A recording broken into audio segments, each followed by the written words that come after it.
move, man. I was on my way up here to the studio, you know what I'm saying? And this brother stopped me and asked me, yo, what's up with that brother Chucky D? He swear he nice. So it's time to leave you a preview, so you too can review what we do. 20 years in this business, how you sell soul, gee whiz. Trent wants it, and he wants it Thank back. you for letting us be ourselves. So don't mind me if I repeat myself. The Great Dane has done it again. Crime rhymes on the shelf. Live, love life like you just don't care. 5,000 meters never scared. All you know is just the moment they fear. Get up, still a beautiful idea. True class from a true champion. Get up and show no fear.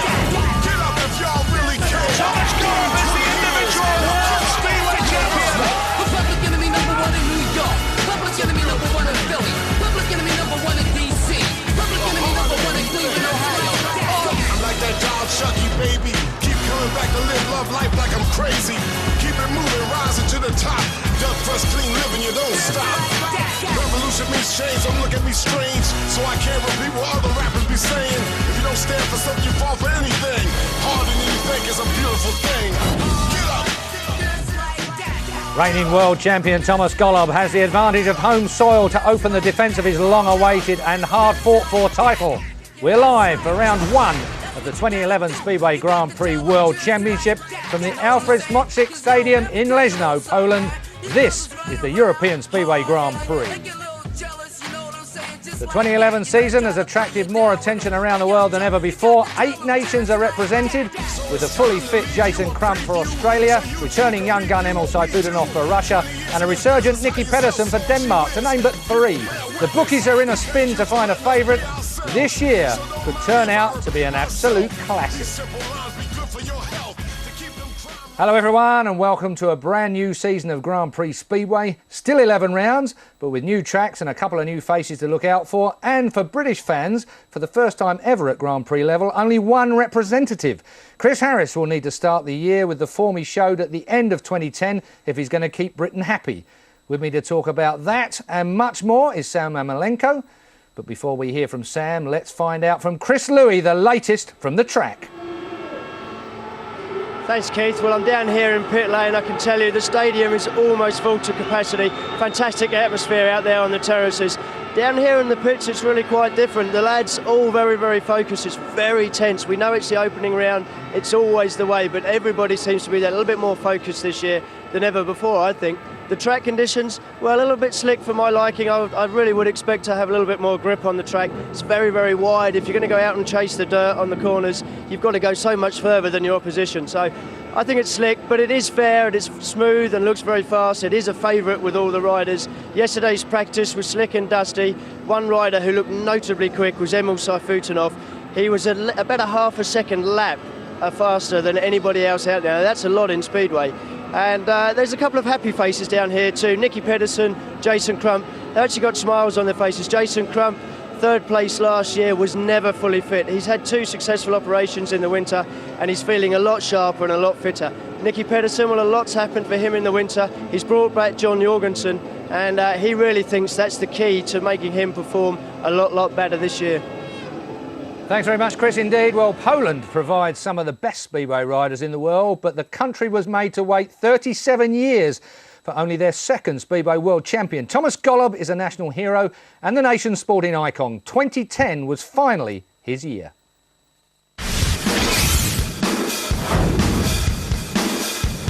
Here we go with the grand final in the Czech Republic then. But Golub's made an absolutely brilliant start on gate number 2. What a race this is here! Thomas Golub takes victory in the Czech Republic Grand Prix. The Polish contingent go absolutely crazy. And now Thomas Golub celebrates in style. That was Thomas Golub at his brilliant best. Thomas Golub takes the victory. Jarek Hampel is second. They are through to the final. This is the grand final of the first ever Grand Prix here in Torrent. What a performance from Thomas Golub. He raises the roof here in Torrent. Could this be the year where Thomas Golub is finally crowned World Speedway Champion?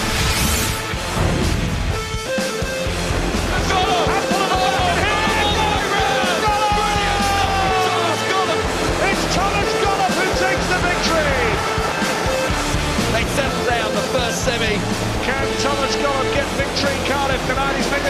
stars off the inside. A textbook game, but now here comes Chris Holder up the inside and Golub. Oh, backed up.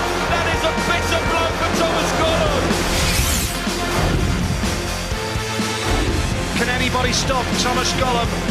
Golub is jet propelled away from the start. Golub takes the victory. This is a mouth-watering final. Golub has that lead. Crump's going wide. Now down the back straight he goes. The victory is Thomas Golub's. It's a 19-point lead in the World Championship. Thomas Golub is the man of the moment with a masterclass performance.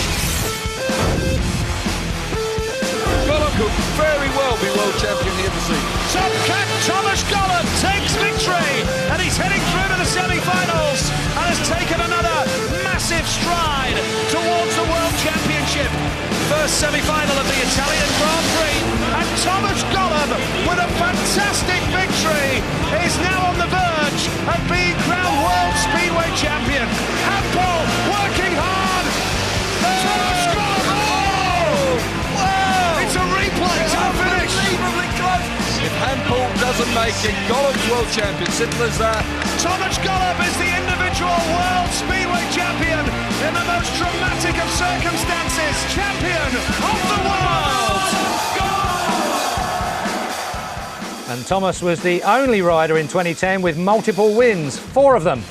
Compatriot Jarek Hampel held injury-laden Jason Crump to 3rd place. Rooney Holder pipped Greg Hancock by 2 points. Chris Harris equalled Hancock, finishing strongly, but was the only man in the top 9 not to win a Grand Prix. Kenneth Bier was 7th, and British Grand Prix winner Chris Holder 8th.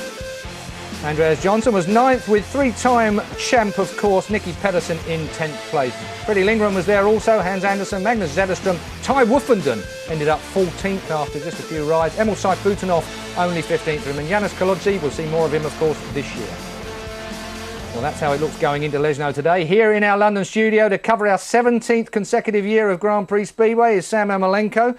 Lovely to have you back for yet another year. Thank you. Thomas Golub, it took him a long time. He's 40 this year, but he's still a man you wouldn't bet against. Oh, well, that's right. I mean, he rode with so much determination last year and just really couldn't put a wheel wrong and, you know, just surprised everybody, but was consistent by winning more, obviously, finals than anybody else. And it just goes to show, I hope he can carry it on this year. Somewhat cruelly, I think I mentioned in that rundown that Chris Harris was the only one in the top 9 not to win a Grand Prix. Of course, we've had a situation in the past. Our own Mark Laram, of course, who didn't win a Grand Prix to win his World Championship. It's not something a rider wants. They want to win. These are live pictures, by the way, as you answer that, Sam. Yes, I agree. You know, it's when you go out there, all the rider wants to do is have a chance of going out there on a good racetrack and win a couple of the Grand Prix. It ain't going to be just about racetracks this year, though, is it, Sam? Well, I think when you got a field that's so competitive, the lineup's better than it's ever been. A lot of these guys are well experienced. When it comes down to winning races, it's a great field. What I'm alluding to, I think, though, is the silencer situation, of course. Okay, you brought that up, and interesting you brought that up right at this critical point. But a lot of the riders on this track have not experienced the racing conditions on these silencers, and one of them is Thomas Golub. So, I mean, he's going to have to go out there very cold without having this kind of experience compared to some of the the Grand Prix boys that race here in England. But you know Thomas better than most people know Thomas, and he'll be a man that will have practiced on that silencer, and he will already have eked it out. He doesn't leave things to chance. He's such a good guy with balance and throttle control that even if he gets on the bike and doesn't have a lot of experience with it, it won't take him long to figure it out. Whether it's going to be detrimental to his result tonight, we'll have to see what happens. Man to keep an eye on tonight, Janis Kalodzi. Of course, he's in the Grand Prix permanently this year, and there's a lot of good names that are going to be out. And this guy right here, he's so light. Man, the guy weighs about 9 stones, wet. Almost seems strange to still have Antonio Lin back in the series. Well, it's great. He's young. He's only like 25 years old. He's been around forever, it seems. Exactly. And, you know, if he can, he's got itchy fingers at the start. Hopefully he doesn't get himself into trouble. New man, Artem Laguta, in permanently. So 2 Russians in this year, although only 1 Brit. And he said last year when he qualified for this thing that him and Emil Seifutinov were going to actually team up a little bit. And there he is right there, Emil. And this guy, if he starts the way he started the previous Grand Prix series and carries on without any injury, he's a bit of a loose cannon sometimes on the racetrack, but on big tracks fast. All these guys, as they pass through, though, these are live shots coming from the track, they're all potential Grand Prix winners, unlike past years, I think, in Grand Prix. Well, Freddie's one of 3 in this field that I think hasn't won a Grand Prix final. And Nicky Pedersen, 3-time world champion, plenty of experience at the top of his game in the Grand Prix series. Okay, curveball. What other sport can you name me in motorsport where the whole grid is made up of people who can win? There you go. Great, exciting, yeah. And this guy here is, hopefully resurged his Grand Prix by having a different team around him. He was struggling last year. This is a man that really wants to put it together. I mean, he won the British Grand Prix last year, but then it just fell for him in the second half of the season, didn't it? Yeah, and he's such a good rider, I mean, he's performing day in and day out. We've seen him, win the pairs, the British League pairs. Kenneth Beer started off great too, and he's another little guy. I don't think he'll suffer as much with the silencer issue because the silencer does drown the power a little bit. A lot of pressure, I think, for Chris Harris, or maybe not. He's a man that's used to doing things on his own. Now he's got to do them on his own in Grand Prix. Yeah, and he's a flat racer, and if this track can produce it. I was surprised when Chris Louis talked about not a lot of dirt. Papa. There you go. Greg Hancock. I mean, this guy's, he's a veteran at making starts, and he's been in every one of the Grand Prix. What experience is that going to take for him? We'll soon find out. Rooney Holder, hand, wrist and rib injuries. Yes. Big off on Monday. So whether this man is fit for tonight, we're going to find out soon. He's walking fairly leisurely. Move to Sweden for Jason. Jason's moved his whole family to Sweden now. That's where he's based. He's moved away from England. You wouldn't bet against that man, though, this year. He's dead fit. Yeah, he is, and he's got some good equipment, a good team as well. Jarek Hampel, bit of a favourite this year. Yeah, I kind of think this is a track he has a lot of experience on, rode many years here. Another guy that's quietly confident and wants to improve. Listen to the roar we're going to get here. Thomas Golub. Yeah.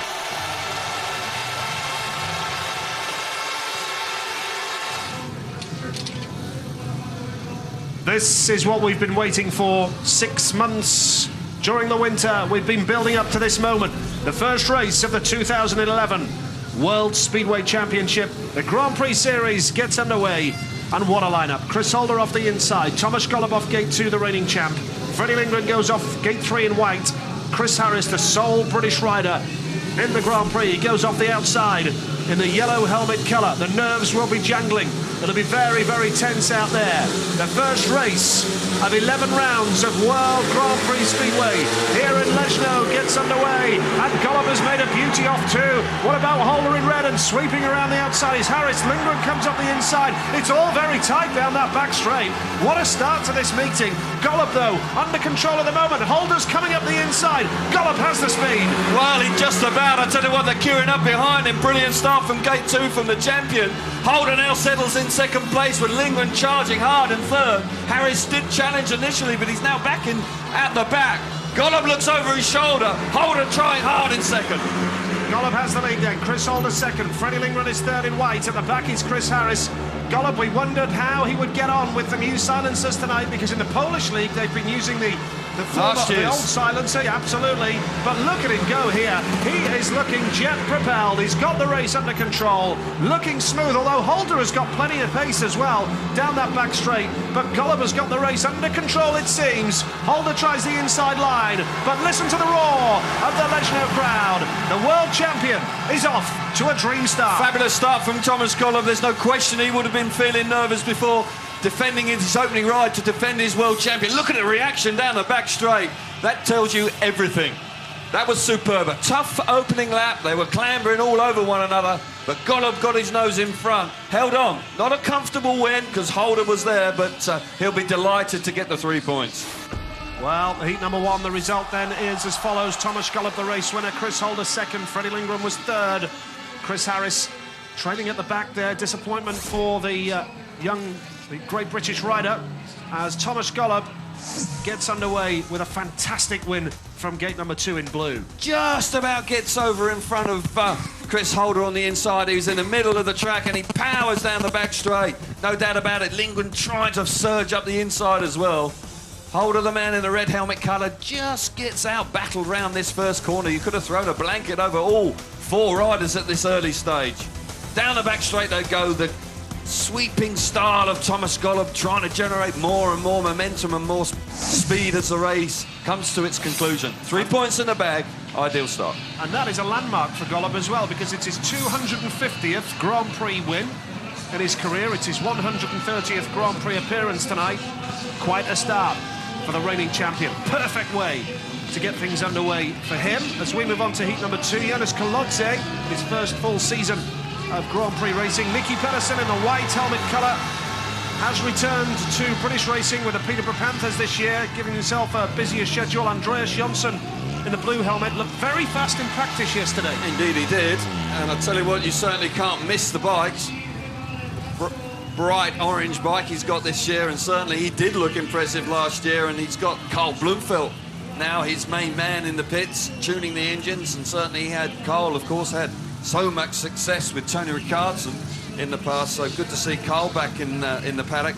But again, what a tremendous lineup for Heat 2 here. Pedersen, can he reproduce the starts we saw in 07 and 08 when he was back-to-back champions? Keep an eye out for Kolodze as well. That man there in the red helmet colour, he weighs only about 52 kilos. He can be very, very fast. Especially around this track, no doubt about that. And what's good as well this year, the back of the race jacket's actually corresponding with the colour of the helmet. Nice touch. Absolutely. Heat number 2, Jonas Kolodze going off the inside. Gate 2 is Andreas Jonsson. Nicky Pedersen, triple world champion, goes off gate 3 in white. Rune Holter going off the outside in yellow. Rune, though, injured on Monday in the Polish League. Jason Crump watching on. I just wonder how Rune Holter will fare. Struggled in practice, cut his practice short yesterday. Yes, he did, yeah. Because of the injuries he sustained in the Polish League on Monday. Heat number 2. Craig Ackroyd is taking charge of the Grand Prix tonight. His first Grand Prix, and away from the start, a good start from the man in red, Kolodze. Pedersen is diving up the inside. It's all very tight there. And Holter. around the outside, Rune Holter winding it on, and he's going wide now. But Kolodze looking very quick here in red. Pedersen is third now with Jonsson at the back. But going into lap 2, Jonas Kolodze looking very quick here. Smart away from the tapes on the inside. Kolodze swept round that first corner.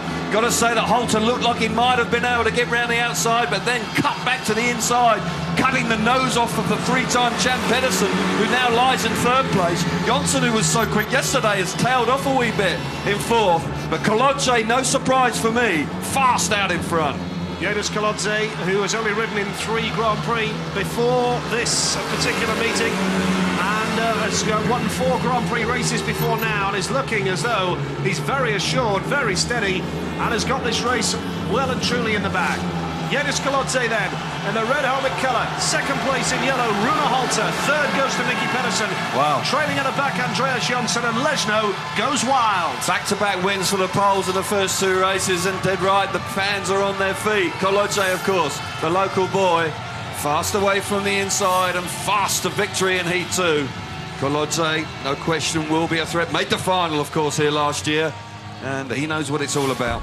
Yep, Jonas Kolodze, no major surprise when he was selected as a pick, if you like, for the Grand Prix this year. Kolodze the winner with Rune Holter second, Nicky Pedersen was third, and Andreas Jonsson trailing at the back, and there'll be a good mood in the camp there. Krzysztof Sajelski with him there, the former rider, and Nicky Pedersen, well, back to the drawing board for Nicky after a third place there. Kolodze on the inside, neck and neck initially, but then just as he enters that first corner, gets his nose in front. Pedersen really did charge hard from gate 3, but Holter was the one that put pressure on initially. Pedersen we're looking at the back of. Gate 3 is difficult here. Picking up a point there is not a disaster from him. Points will be difficult to come by coming out of that gate, no question. But Kolodze in front, once it completed the first lap, didn't look like he was going to come under too much pressure. Good start for the pole. Yeah, brilliant ride from him, and has to be said that Rune Holter not showing too many ill effects from the injuries he sustained on Monday as well in the Polish League. As we move on to heat number 3, and again the back of the race jackets correspond with the helmet colour this year, which is another way of identifying the riders as we build up to the 3rd race of this Grand Prix. Can't wait to see this man. Injury-strewn season last year, of course, and really did struggle. But Sayfutdinov in his debut season, of course, won 2 out of the first 3 Grand Prix. An incredible start to his Grand Prix career. He was fast yesterday. There's no doubt about it. There's a huge potential with the young Russian. Many experts saying it's the best ever Grand Prix lineup. Every race, an absolutely mouth-watering prospect. Sayfutdinov going off the inside in the red helmet. Got on the rostrum in his first year as a GP rider. Jarek Kampel going off gate 2. Watch him go here tonight on a track he loves. Greg Hancock, the veteran, going off gate 3 in white, the only ever present in the GP. And Kenneth Bier is going off the outside gate in the yellow helmet colour. Made a good start to the series last year. Yeah. Sayfutdinov back, fully fit and raring to go. Indeed he is. Kenneth Beer, of course, was superb at the beginning of last year. He's on the outside. Can he do something special? Not easy coming from the outside. It's a long way to the first turn from there. Craig Ackroyd has his finger on the button and the tape tries. And away. Good start from Hancock in white, but what about that from Emil Sayfutdinov in red? Now Hancock's charging around the outside. Coming through in blue is Hampel. Hampel charging hard up the inside. The lead, though, so far is with the talented young Russian, Emil Sayfutdinov. Charging through into second now. Jarek Hampel. Bier is working hard to come into third, and Hancock has been squeezed to the back, and now Bier! Oh! Clips his front wheel down the back straight. Hampel comes off big time. Red lights, no doubt, will come on. They are on. The race is Hampel, stopped. they're just getting contact there. No real malice from Bier, just hard charging. Hampel had gone wide and had left himself vulnerable coming off the second corner for the second time. Bier dived up the inside. Hancock had been relegated to the back. We see it again. Bier just in the middle of the track, and Hampel was unsure which way to go. Look, trying to make a decision and just decides to go to the inside and clips his back wheel. A misjudgment from the Polish rider. Well, Craig Ackroyd with his first big decision in charge of the Grand Prix tonight. And you suspect Hampel may be the man after the incident. High-speed accident, though, Nigel. Speed there coming off that banking down that back straight. Certainly would have been a shock to the system, no question. Well, it's almost the fastest part of the track. Looks like he's excluded Bier. Kenneth Bier has gone. The yellow exclusion light is on, and Kenneth Bier will not be allowed back in the rerun. Looked to me initially, when I was watching in real time, that actually Hampel just was looking for a way through and just ran in the back of him. Admittedly, Bier was slow coming off the corner, but he was in front of Hampel. Hampel kind of ran into him. No malice there. Difficult decision, admittedly, but Bier will be furious with that. I think he's unlucky, Kenneth Bier. To be honest, he wouldn't have known a lot about what was happening behind him. And he's in front of him, and Hampel was fast, yes, had generated more speed. But Hampel was deciding whether to go round him. He then decides to go into the inside, and unfortunately there's contact. The other argument there is that Bier's out of control there, looks across his shoulder, and Bier has caused Hampel to fall. It's a difficult one, you know, and the referee's got a big decision to make. He's made a very brave decision to exclude the Polish rider in his home track, but he's out, and certainly Hampel's going to have to take a few deep breaths and get himself ready for the rerun. Well, drama as early as heat number 3 here in Leszno, and quite probably Nigel's going to have to change his bike.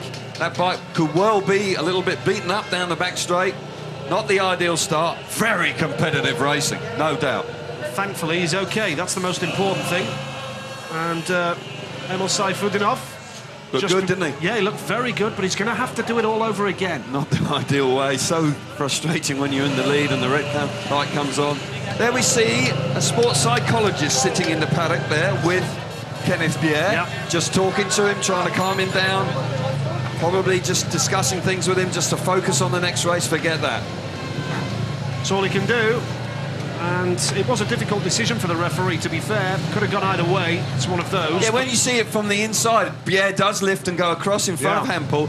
Initially, when you saw it coming from off the bank, it looked like Hampel's just run straight in the back of him. A difficult call, no question. Emil Sayfutdinov goes off the inside. Jarek Hampel is off gate 2. Greg Hancock is going off gate number 3.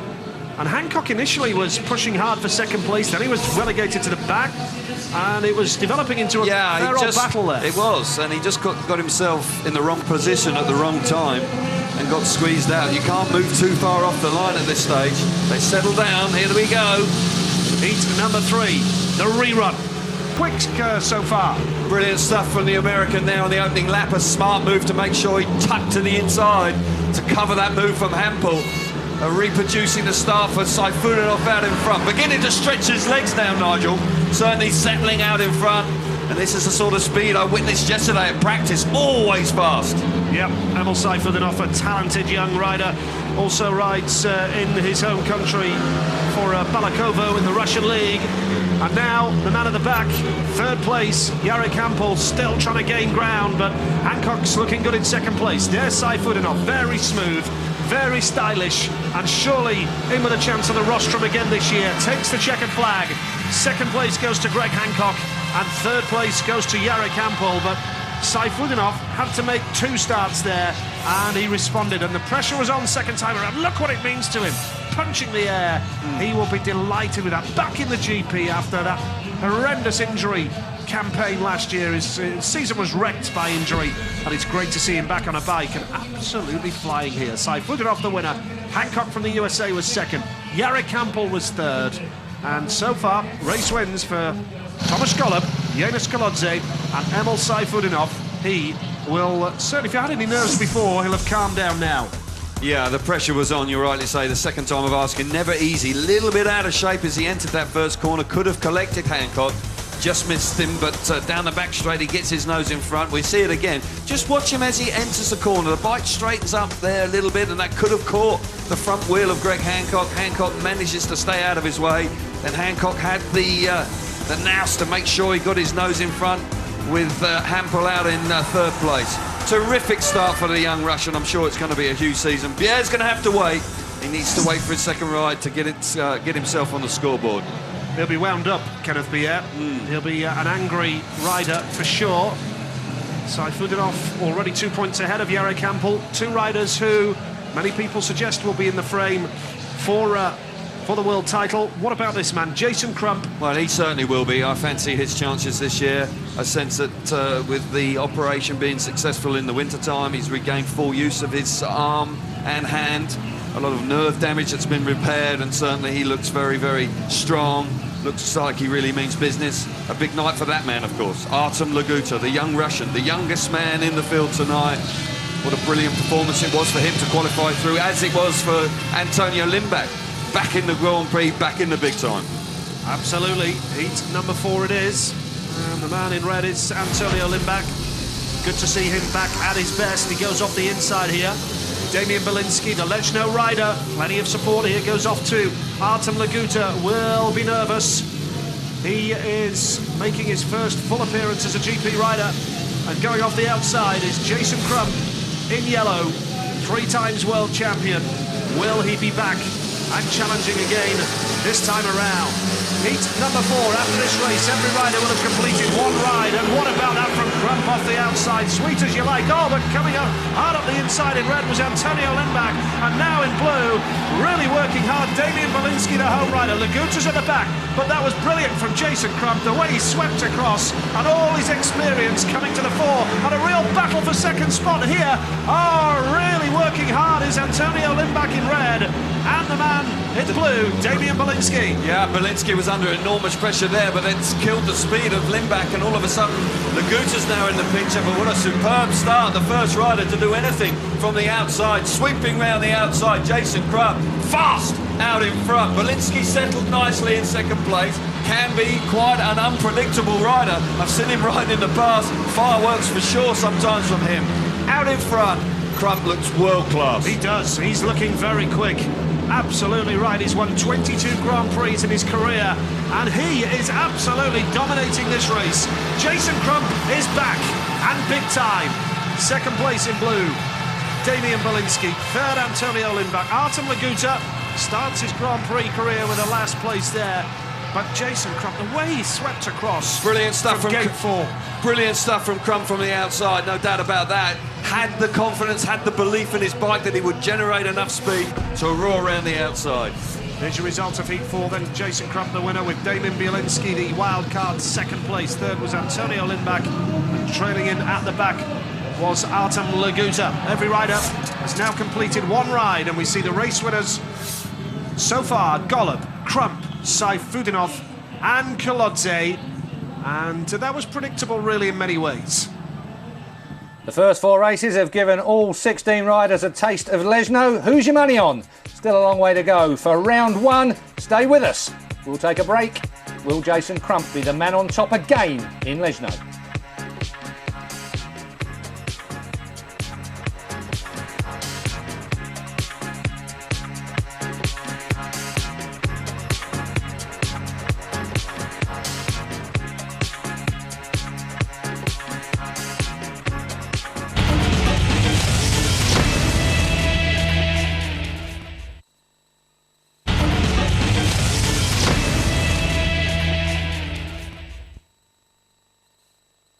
back to our live coverage of round 1 of the 2011 Speedway Grand Prix Series.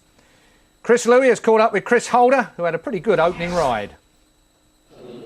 Chris, a good start, second place in Heat 1. Thomas Gollard just got over you from the start there, didn't he? Yeah, I really wanted to make the start off one. Being off gate 1 the first race, I thought I had a good chance too, but I made a good one, but he made a flyer and chased him, but I didn't want to leave the inside too open. The boys behind me pretty close, so happy to get 2 points in the first one, but looking to get a few more points now.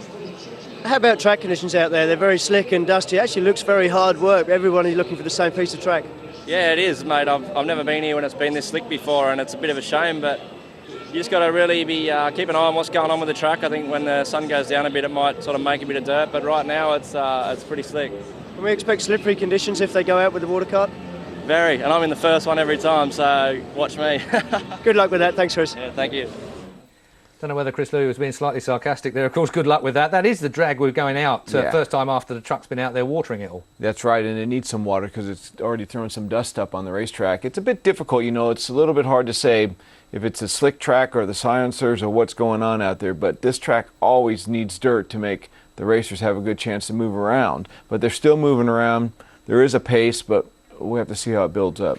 OK, well, let's have a word with your compatriot, normally from over here in the UK coverage, Chris Louis at trackside. Well, that track doesn't look exactly perfect and a little bit of work to do, but they're never going to recover it, are they, at this stage?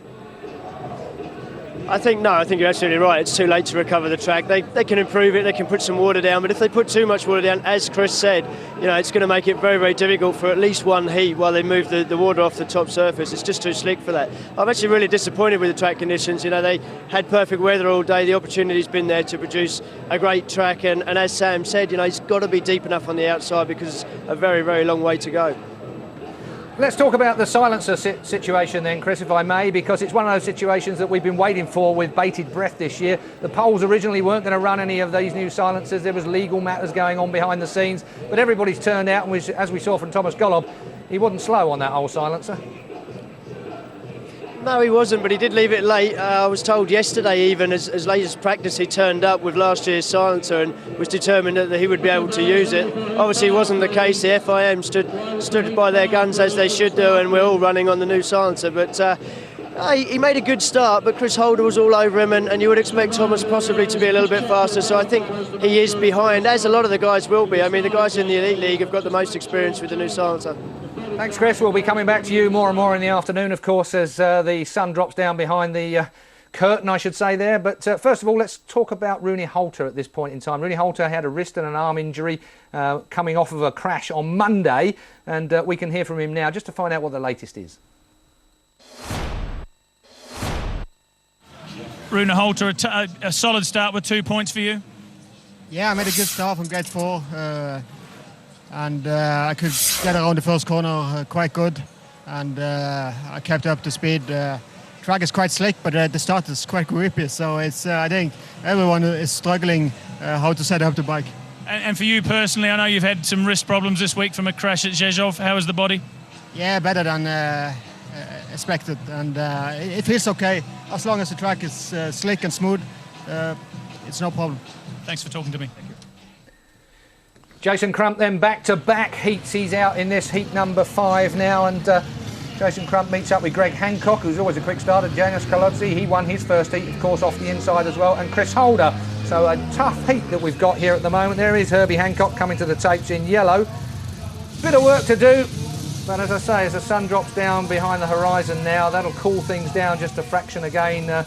Chris Louis, who we heard from live just a little bit earlier on, giving us an update on how the track is performing, and not particularly well, and nobody seems as if to have any faith in the track curator to get it any better as far as tonight is concerned. So we've got what we've got. This man will know exactly what he's got to do with that, and hopefully we'll have the job to do it as well. Let's go back to our commentators.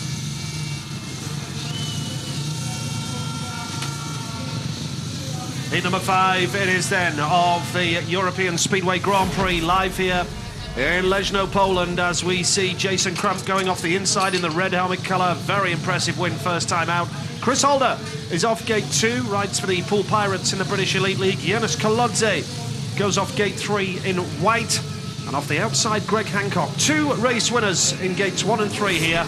But this type of field, tough to predict. But with Crump off 1, if he can make a start like he did off 4 last time out, he should fancy his chances here. Yeah, I would think so, although the danger man potentially could well be Kolodze. Gate 3 is not ideal and not the easiest place to win from, but he's the sort of guy that can generate a lot of speed. Of course, Crump was mightily impressive and very fast indeed in his opening ride. It's all about getting off the first corner on the inside for Crump, no question. Heat number 5 it is then. Craig Ackroyd with his finger on the button. Green light is on. And the tapes rise, and it's a beauty from Chris Holder in blue, but sweeping around the outside, Greg Hancock. Absolutely brilliant from Hancock. Crump is second, Holder third, Kolodze now charging through, trying to get through into third place, but the old master, Greg Hancock, an ever-present in the Grand Prix since it started in 1995, has just pulled off a magnificent move from the outside gate position. Greg Hancock, the only American in the lineup. What a ride, keeping Jason Crump at bay. Chris Holder is pushing Crump hard now as well, with Kolodze somewhat surprisingly trailing at the back. Fabulous stuff from Hancock around that first corner. The contact between Holder and Crump did him a bit of a favour, but he was there ready to pounce. Hancock fast out in front. Crump and Holder really going at it for second and third. Surprisingly, Kolodze's out of the back. 1 lap to go. Hancock looking strong out in front. He is indeed, and Hancock didn't have the very best first half of last season, but the 40-year-old is starting this year well. He's pulled off a victory. Greg Hancock in yellow. Second place was Jason Crump. Third in blue was Chris Holder. And trailing at the back, Janusz Kolodze. But Hancock, my word, what a performance. Fabulous. Gate number 4. You Superb. can't substitute experience. No, you cannot, and certainly there was an issue there on the inside. A little bit of contact between Holder and Crump, and a nice smooth run around the outside for Greg Hancock. 3 valuable points for him. Yep, Hancock is the race winner then. Second place there went to Jason Crump. And here we see the scores now after 2 rides for those guys. Crump and Hancock on 5 points out of 6, and Kolodze and Holder on 3 points apiece. Remember, it's all about getting in the top 8, and Hancock a happy man, quite rightly so. Yeah, and he made the most of the restart in Heat 3, and he comes out there in Heat 5, and look at this first corner. Holder makes a really good effort there from Gate 2, and there's a bit of contact there, and they all get a little bit bunched up, and Hancock sweeps across from the outside. Kolodze there shows just for a moment, but Crump, so experienced, slams the door shut and there's no way through. Look, Kolodze has to pull the brakes on there, real big locker, and that kills his momentum and kills his chance of points in the race. That man, though, out in front, very impressive, showing really good speed. Very difficult for the other guys to really put a lot of pressure on him. The veteran American flying in Heat 5. I saw Greg at the hotel this morning and asked how he'd been getting on in terms of the amount of meetings he'd had. He's had 4 in Poland, he's had a few in Sweden as well, so he's quite happy and quite comfortable with his mechanical setup, and it showed there in heat number 5. Heat 6 is coming up. There's the master, there's the one everybody wants to be. Tomasz Golob is in the white helmet colour in his second ride of the night, and let's face it, heat number 1, he made a dream start to the defence of his world title with a fantastic victory of gate number 2. Here he's off 3, Belinsky off the inside, Emil Sayfutdinov off gate 2, Tomasz Golob off gate 3, and Nicky Pedersen off the outside. 2 world champions off the outside 2 gates. Yeah, hugely competitive race once again. All of them are, to be perfectly honest, there's no doubt about that. Will be very interesting to see how Emil Sayfutdinov and Golob get on. Of course, they clashed big time in Manila in Sweden last year when Sayfutdinov got injured for the 2nd time and ruled him out of the World Championship. Golob out of the gate 3 position, that's tough. What can he do? Heat number 6 it is. What a lineup. This promises to be fun and games. Oh, movement on the inside. Damian Belinsky, the red lights have now come on. The red lights are on. So they're going to have Golob to do it would be all again. absolutely furious He's about angry. that. He's an angry man. No doubt. He made a fabulous start. He's gesturing to the referee down the back straight. Belinsky on the inside just had a bit of a jump, impatient. And Belinsky was the man who jumped, and significantly, he was the man who was left at the start. He was at the back, but Craig Ackroyd had already gone for the red lights. Unsatisfactory start. All 4 riders back for the rerun. Yeah, that's a disappointing decision there from the referee. because the rider that moved on the inside actually penalised himself, and the other 3 riders now have got to do it all again. It gives a second chance, of course, to the wild card Belinsky on the inside to get away better this time. And of course, Golob frustrated because he'd done so well. He knows how difficult it is to get out of gate 3 and get your nose in front down the back straight. He'd done that, and he gestured to the referee, the frustrated shouting inside his helmet there. Look, he's having a go at Belinsky. Well, he looks fired like up. a man on a mission. Yeah. Absolutely right. He's a hero here in his home country. He's an ambassador for the European Football Championships that are going to take place here in Poland. And, well, he is an angry man that he was pulled up there and had to come back and do it all again. If there were any questions about Golob, then I think he's answered them already tonight. Indeed he has, and there's no doubt that Golob is really fired up for tonight. A certain amount of controversy surrounding the new world champion coming into the first Grand Prix over the silencer issue. Hasn't raced with the new silencer, comes out in his opening ride and wins the race fairly comfortably. Belinsky moves on the inside, but Golob gets away supremely well from gate 3. No question, he must have done plenty of testing because that bike roared into the first corner. Belinsky jumps at the tapes, but he's the one now that's got the best chance of doing something in the restart. Yep, he was the only rider that moved there, and he was the rider that was at the back. And the riders have got to come out and do it all again. And Golob, has to be said, is looking ominous for his rivals. He's looking so razor sharp. So much talk about, oh, he doesn't want to ride this year, and there's so much fuss about that he doesn't want to ride on this silencer. I tell you what, all of that's out the window now. He's here and he wants to win.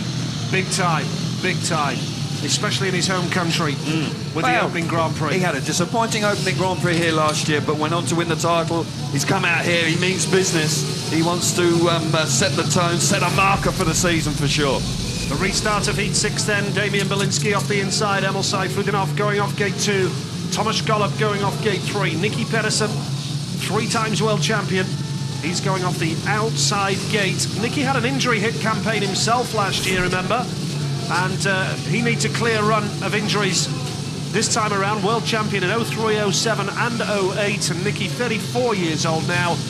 Belinsky will be nervous in his home track. No doubt. And he is certainly an erratic rider at times. He can be very spectacular, no question. And it's a huge night for him, his debut in the Grand Prix, and particularly on his home track. They settle down for the restart. Pedersen just delaying things slightly, just going through his ritual there, making sure everything's exactly as he wants it. They're all in line now. Watch out for Golob again in white. Can he make the start? Can he take that lead? Great start from Golob in white. That was simply textbook. Belinsky's in red.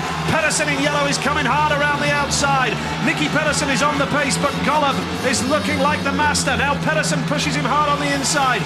Third place in the red helmet colour is Belinsky. Sayfutdinov is charging hard on the inside now. Sayfutdinov coming through, not quite. Belinsky's held him out. Look at this for a battle for third. And Pedersen is on the pace, pushing Tomasz Golob. Very much so. Brilliant stuff from Golob initially out of gate 3. He's out in front, but Pedersen so very fast in second place, all over him. Golob is vulnerable. Pedersen's round the outside, down the back straight. Golob pushes him wide. Superb action out in front. Well, he's going high and trying to get the drive. Golob holds his line now. Pedersen's going to try the inside line. Nicky Pedersen. Oh, Golob's gone down. Drama here in Leszno. Tomasz Golob has hit the deck and the red lights have come on. This is high sporting drama in only the 6th race of the new season. And Pedersen was quick. Pedersen was very, very quick. Indeed he was, and Pedersen had the run on Golob going into the first corner, no question about it. Golob was the one that had to move, and he decided to try and clamp him down. He comes round, Pedersen was there in front of him. Golob then tried to react and close the door too late and bites the dust. Look, Pedersen is in front of him. Golob tries to come across and squeeze him up, and there's no room, and he bites the dust. For me, it's another tough call, but for me, Golob should go. Craig Ackroyd is having a very interesting Grand Prix debut here. The man from Preston in Lancashire has got his finger on the button, and straight away Nicky was waving as if to say it wasn't my fault, was not my fault. And the white Golub exclusion goes. light is on, and Thomas Golub has been excluded from the restart. And really, it's hard to argue against that. It's a brave decision from Craig Ackroyd in Poland, in Golub's home country. He's the man to go. But you're quite right, Kelvin. The replays show that Pedersen had taken the lead. Yeah, Pedersen had the run on him. There's no doubt that Golub was struggling out in front, didn't have the pace. Pedersen was supremely fast coming off turn 4. Straight line, cut the corner off, made a long straight. Dived up the inside, had his nose in front. Golub tried to come across and cover the move, but it was too late. He needed to allow Pedersen to run into the corner and then switch back to the inside and get him up the inside coming off the corner. Chose not to do that and found himself buried in the air fence. Yeah, Pedersen had taken the lead there quite clearly. And I thought that was a terrific ride by Pedersen. I know he's got his critics. Well, I tell you what, Nigel, that's the fastest I've seen Pedersen for at least a couple of years. Yes. Genuine pace. We've seen him struggling for pace over the last couple of years, but he charged there and he looked really impressive. He had the corner. Golub needed to allow him to run past the corner as he did and chop back to the inside and tried to defend. And unfortunately for him, he came off second best. Well,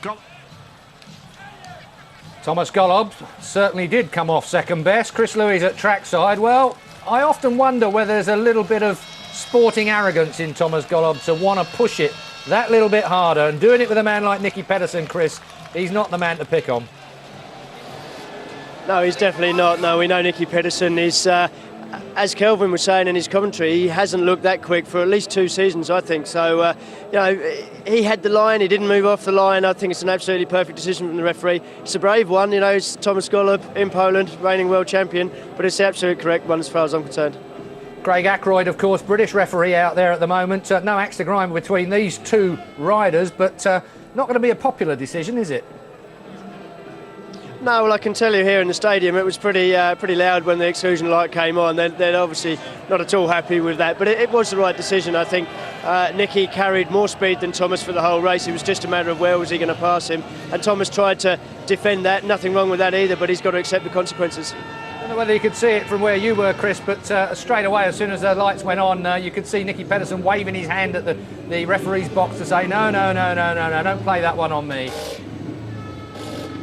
Well, I mean, Nicky knows he's got a bit of a history. He occasionally gets picked on, but you know, because of what he's done in the past, which is wrong. And Craig Ackroyd's certainly not that type of referee, and I think he's made the right decision. It's been very fair. Well, you're not alone in that, because Sam Omalenko sat with me here in the studio without the benefit of being on site. So, Sam, you said straight away. Yeah, well, Nicky held his line, went straight on his line. The only reason he went a little bit wider as the race they carried on as he goes a little bit wider is because he tried to give it up and give Thomas a little bit of room. Right here, he tried to not do nothing, and I think he would have held it a little bit tighter if Thomas if he wouldn't hit Thomas. Decision, you were watching it? You know what? I'm glad it wasn't me making that decision. You know, I mean, it's you know, it's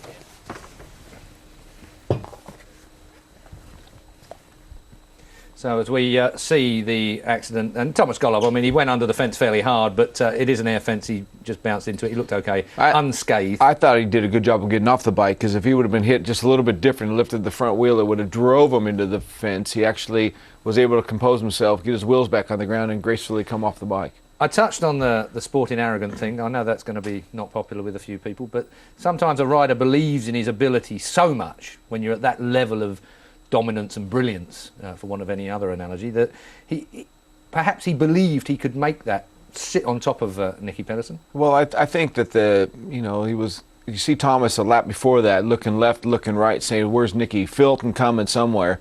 He just thought maybe if he came off the fence and he chopped across him, that Nicky would have to shut the throttle off, but Nicky was already there. And so if there was any arrogance, it would have been arrogance about saying, you know, maybe he should have looked a little bit sooner and gave himself more room. And I think Kelvin touched on the fact that Thomas would have been better off letting Nicky go, because Nicky possibly could have ran really wide and Thomas could have nipped up the inside of him coming off turn 2. Okay, well, let's go back to the track now and catch up very quickly with Greg Hancock. Greg Hancock, a fair decision. You were watching it? You know what? I'm glad it wasn't me making that decision. You know, I mean, it's you know, it's racing at the highest level, and those guys are both trying to block each other. But you know, that was a tough one. I can't say it was right or wrong either way. That was rough, because Nicky was coming through. He had the wheel in front, and Thomas was coming back. So tough decision. nice comfortable seat on the fence. But for you so far, 5 points, a pretty good start. Yeah, so far it feels really good. You know, we made a little change after the first heat. Bike seems to be working better and better all the time. So yeah, everybody's still trying to get the feel for this new situation, but I feel like we're going the right way. But you're still smiling, you're still having fun and loving this sport, even at we say the tender age of 41. It's coming up, yeah. So I love it. You know, I mean, I wouldn't be here if I didn't, and I wouldn't be here if I didn't want to be the world champ. So I'll take advantage to say hi to and good luck to all the under 21 American guys in the Ukraine right now. They have a World Cup qualifier this weekend. Go for it, you guys. Thanks, Greg. Thanks. And I'm sure we'll be talking with Samo Malenko a little bit about that later on in the programme if we get a chance. Greg Hancock then, a man that's looking pretty good at the moment on 5 points, only dropped a point out of his 2 rides, and giving us his view, saying just how difficult it is to be a referee. Of course, Craig Ackroyd, the British referee, making the decision, the right decision, to keep Nicky Pedersen in and exclude Thomas Golob. Difficult decision perhaps, but it ain't easy at Grand Prix level when you have to make any kind of a decision among the world's best 16 riders in the Grand Prix. But Nicky Pedersen, I suppose he deserves a little bit of a break compared with last year. He had a disastrous year last year. Seemed like every decision went against him. Mostly justified, it has to be added. Well, in saying that, though, he was struggling with power. He wasn't getting it to the ground, so you're going to be very vulnerable if you're mixing up with guys without having the right kind of equipment underneath you. Well, back out for the restart there. We've had 2 restarts so far. This is heat number 6. Of course, Thomas Golob has been disqualified in white. He won't be back out there again. Bit of I mean, not only just a bit of a shame because it's Thomas Golob and he's my favourite rider in the Grand Prix series, but also coming off white twice, making the gate from that gate. Yeah, fair comment. Yeah, he definitely was determined to make the start, and he dominated the start both occasions. Just wasn't meant to be his, you would say. Belinsky, of course, was the man who had him out in the first place. Now then, Nicky's been back in Britain, riding again in Britain, where some riders have decided not to. Do you think that's helping his pace? Well, I got to say yes, because, I mean, you have the confidence in your equipment, you have the lap time in your equipment, and you can go here not having to second-guess that side of it, where Thomas, we all know that he's been riding it somewhere and figuring it out, but he's not had the racing, time. Another opportunity for Emil Sayfutdinov to try and get one over Nicky Pedersen, but you've got to say, with the kind of form and speed that Nicky Pedersen had in that second restart, the chances are perhaps a little on the slim side, but let's go back to the track.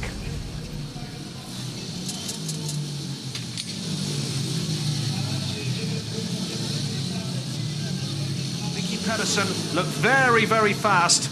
He goes off the outside. He finished 3rd in his first race behind Halter and Kolodze, but obviously he's weighed the situation up, done something to increase his speed. I think they were a little bit uncertain about the track. The track has looked grippier than it actually is. May just have changed the gear ratio just to generate a bit more speed. Certainly that was the case in the second time of asking in this race. 3rd time of asking, as you rightly say, for Heat 6. Sayfutdinov's ready, the other 2 aren't. Belinsky and Pedersen taking their time. Belinsky, Pedersen, the 3 of them now beginning to settle down. Heat number 6 it is. 3 riders only then here. Take tries, and Pedersen has been left. Sayfutdinov was magnificent there, and a real challenge for Nicky Pedersen now in the yellow helmet colour. Sayfutdinov has that lead on a new bike, remember. Nicky Pedersen charging up the inside now. 3rd place is Belinsky, but Sayfutdinov made an absolute dream start there in the blue helmet colour, and this is going to test Pedersen. He got the better of Golob. Can he do it from the back with Sayfutdinov? How often do we see it when a rider's trailing at the back, the red lights come on, he takes full advantage of the rerun, out in front, look at that bike go, what a good move that was from the pit crew to put him onto the number 2 bike, flying out in front, just as impressive as he was first time out. Pedersen giving chase in 2nd place, but can do nothing about the fast Russian Sayfutdinov. Yep, it's only Sayfutdinov's 16th Grand Prix tonight here in Leszno, and has got this race under control. Pedersen can't catch him. That's how fast Sayfutdinov is, because Pedersen had the speed on Golob previously, but he can't stop Sayfutdinov. And it's Emil Sayfutdinov who takes the checkered flag in Heat 6. Brilliant ride from the young Russian. Superb stuff from Sayfutdinov. So jet propelled away from the start. Not renowned for his starting ability there, but absolutely sharp as a nail there. Absolutely brilliant away from the tapes. And once he had hit the front, he generated more and more speed. Pedersen could do nothing about it. Still good points for Pedersen, but Sayfutdinov, another valuable 3 points for him. Yeah, the win was Sayfutdinov. 2nd place Pedersen, who was disappointed that he couldn't win after taking that lead when Golob was excluded, and this is what it means now to the overall standings, and Saifuganov is the only rider unbeaten on 6 points out of a possible 6. And Crump and Hancock on 5 apiece. But that young man going about his business in a very, very impressive style. Yeah, very impressive start. Look at that, absolutely. Jet propelled away from gate 2, gets himself into that first corner. Pedersen's there, tries to sweep round the outside of him, but the young Russian just had too much speed coming off that first corner, going down the back straight on the opening lap.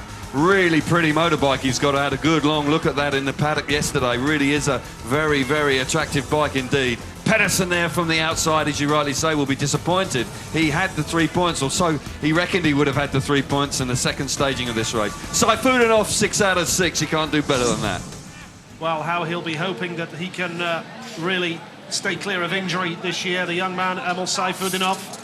Well, history between these two, of course, last year, plenty of times they were running, 2 years ago, when, of course, Saifuganov turned up on the scene and they clashed heavily. It's more than once. Seemed to be like attracted like magnets at some stage, always clashing in the first corner, but a strong start from the young Russian. Halter out again, as is, Limbach. He comes out for his second time of asking, as is Jarek Hempel. Saifuganov, the second youngest rider in the series, finished 3rd here last year, remember? As we move on to heat number 7, Jarek Hempel going off the inside. A big race for all 4 of these riders. Yeah. Antonio Limbach off 2, Jonsson off gate 3, not a point to his name so far. And his fellow Swede Lindgren off the outside in yellow. Yeah, and Lindgren will be expecting better this time. He's been in good form. He wants a big Grand Prix. Jonsson disappointing first time. Can he reproduce something special now? Heat number 7 it is, and Jonsson's made a much better start off gate number 3. Lindgren around the outside in yellow. Here comes Freddie Lindgren in the yellow helmet colour, and it's all very tight down that back straight. Charging now is Hempel in red, but Jonsson comes up the inside. Hempel has to square off the bike, and now Limbach into second place. Battling so very hard with Jonsson, the 2 Swedes. Now Hempel's back in the 3rd place. Action personified. Hempel down the back straight, trying to get up the inside of Jonsson. Jonsson goes wide, force wide. Hempel in the middle of the track. Limbach back in the action. Throw a blanket over 2nd, 3rd and 4th. Meanwhile, out in front, fast Freddie Lindgren away with it. He's absolutely charging. Superb action at 2nd and 3rd. Yep, absolutely. Andreas Jonsson is 2nd, but watch out for Jarek Hempel in red. He's turning it on and really working hard. Limbach now is trailing at the back. Fast Freddie Lindgren is in the lead now. Andreas Jonsson is 2nd. 3rd place in red is Jarek Hempel. Limbach at the back.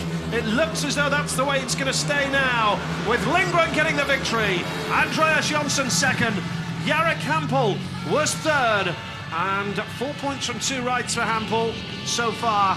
But Lindgren from the outside, absolutely, he looked fabulous, very fast. And I just wonder whether the added experience of racing on the new silencer there paid big dividends. His bike was fast. The other 3 have had little experience of racing on the new setup and were tailed off. Lindgren certainly took full advantage of all the shenanigans that were going on behind him. Brilliant stuff, entertaining stuff, but Lindgren will be delighted. Jonsson 2nd, Jarek Hempel was 3rd, Antonio Limbach at the back. And these are the standings now. Lindgren moves on to 4 points from 2 rides. Jonsson and Hempel on 2 points apiece. So a picture emerging here with Saifuganov dominating the meeting so far, but Lindgren, we know he's capable of that. A perfect start from the outside gate for Freddie Lindgren in yellow. Yeah, Hempel goes there charging across, trying to block that run from Freddie Lindgren, but Lindgren just manages to get himself to the front and roars to the front. Then there is a superb action. Limbach and Jonsson really squabbling over each other, and that allows Hempel into the picture, up into 3rd place, very nearly into 2nd place down that back straight. Look at that orange bike. You're not going to miss that one, folks. No question about that. Jonsson bounces back with a solid 2 points, but Lindgren out in front was mightily impressive. Frustrated first time. 4 points out of 2 rides. That's better from him. Big smile on the face of Freddie Lindgren. He is a very popular character wherever he rides. He's a hero at Wolverhampton in the Elite League. He'll be back riding for them against Lakeside on Monday night at Monmouth Green. And we look towards heat number 8 here. Chris Harris in the red helmet colour. He rides for Bellevue in England now. They face Birmingham at Kirky Lane, 3 o'clock on Monday afternoon. And there's problems for him here. Not the best preparation. No, bike's running again. Just probably stalled there just momentarily, and he's got himself running. Big race, of course, for Harris. Disappointing first time out, failed to score. Pierre, of course, got excluded. controversially in my view, that he got excluded there, and he needs a big performance now with only 4 rides to count. Holter was impressive with a good solid second place. Chris Harris going off the inside, then yet to score. Rune Holter going off gate number 2. Gate 3 is Kenneth Pierre and Artem Laguta off the outside. 3 of the 4 riders then yet to score a point between them here. Yeah, and certainly at this early stage, a lot of pressure on the 3 of them. So they settle down. Okay, he's been fast so far this season. Brilliant down the back straight. Looked like Holter had it in the bag, but Holter got caught napping a wee bit going into turns 3 and 4 on the opening lap. Pierre out in front. Holter now beginning to give chase. Disappointing once again from Harris. Not really showing really good speed. Back in 3rd place. Holter is looking very quick. He's making ground on Pierre going into the last lap. Pierre had bike problems in the Elite League pairs in England on Wednesday for Kings Lynn Stars. But he's looking good here, but he's just got a bit more work to do, because Holter is going to go high around the outside, try and get the drive, but Pierre's done enough. Kenneth Pierre the winner, 2nd place in blue, Rune Holter. 3rd was Chris Harris, and that was a fine ride from Kenneth Pierre. Super stuff from Kenneth Pierre, showed really good composure there. Was a disappointing start to tonight's meeting, failing to score, being excluded, and he can do no more than come out in his second ride and pick up the big 3 points, and he did that in fine style. Holter giving terrific chase back in 2nd place with another solid 2 points, but Pierre fast out in front. Very much so, Pierre the winner. Holter 2nd, Harris was 3rd, and Laguta at the back. This is how they stand. Every rider has now completed 2 rides. Saifutinov, the only unbeaten rider, with Crump and Hancock on 5. Lindgren and Holter are on 4 points apiece. Plenty of action still to come from the European Speedway Grand Prix in Leszno, Poland. Drama and determination being keywords in round 1. Heat 9 is coming up.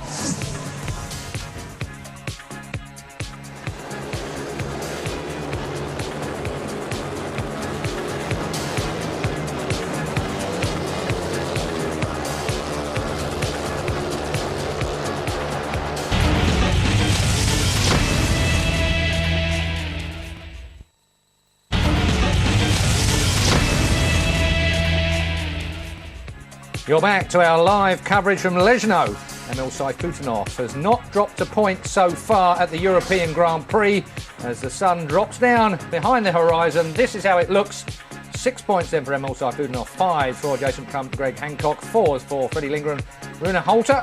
Thomas Golub only 3, Kenneth Pierre likewise with 3, and Kolodjai as well doing a quiet job in the top 8. Let's hear then live from Chris Louis, who's now with Chris Harris.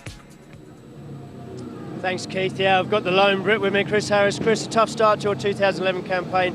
Gate 4 and Heat 1, that's always tough. But you actually made a good start in the last one.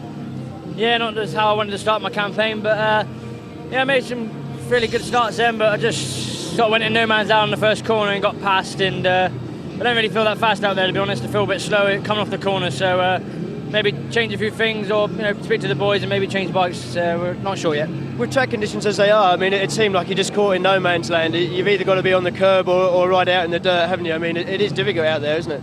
Yeah, and I'm not quite sure where I need to ride, so I might have to watch a few heats and see where everybody else is doing, and get my head in gear. It's always difficult with a track like this, as you say. You've got to just keep following the track every race. You almost have to race in every race from the sidelines, don't you? Yeah, definitely. It's the track's always changing every heat, so you've got to be on it and make the right decisions, and I've not made the right ones yet. Norrie Allen's still with you in the pits. What advice is he giving you at this point? It's the first round. You want to make a good start, don't you? No, like we all know what to do. I know what to do. I'm just going to make starts, but all the boys are trying to keep my spirits up and not let me head drop. So we're going to make amends in the next one. Can they improve the track conditions with a little bit of water out there? Yeah, probably make it a bit greasier. Yeah, the water's going down now, so you better go and get ready. Thanks, Chris. Cheers, mate.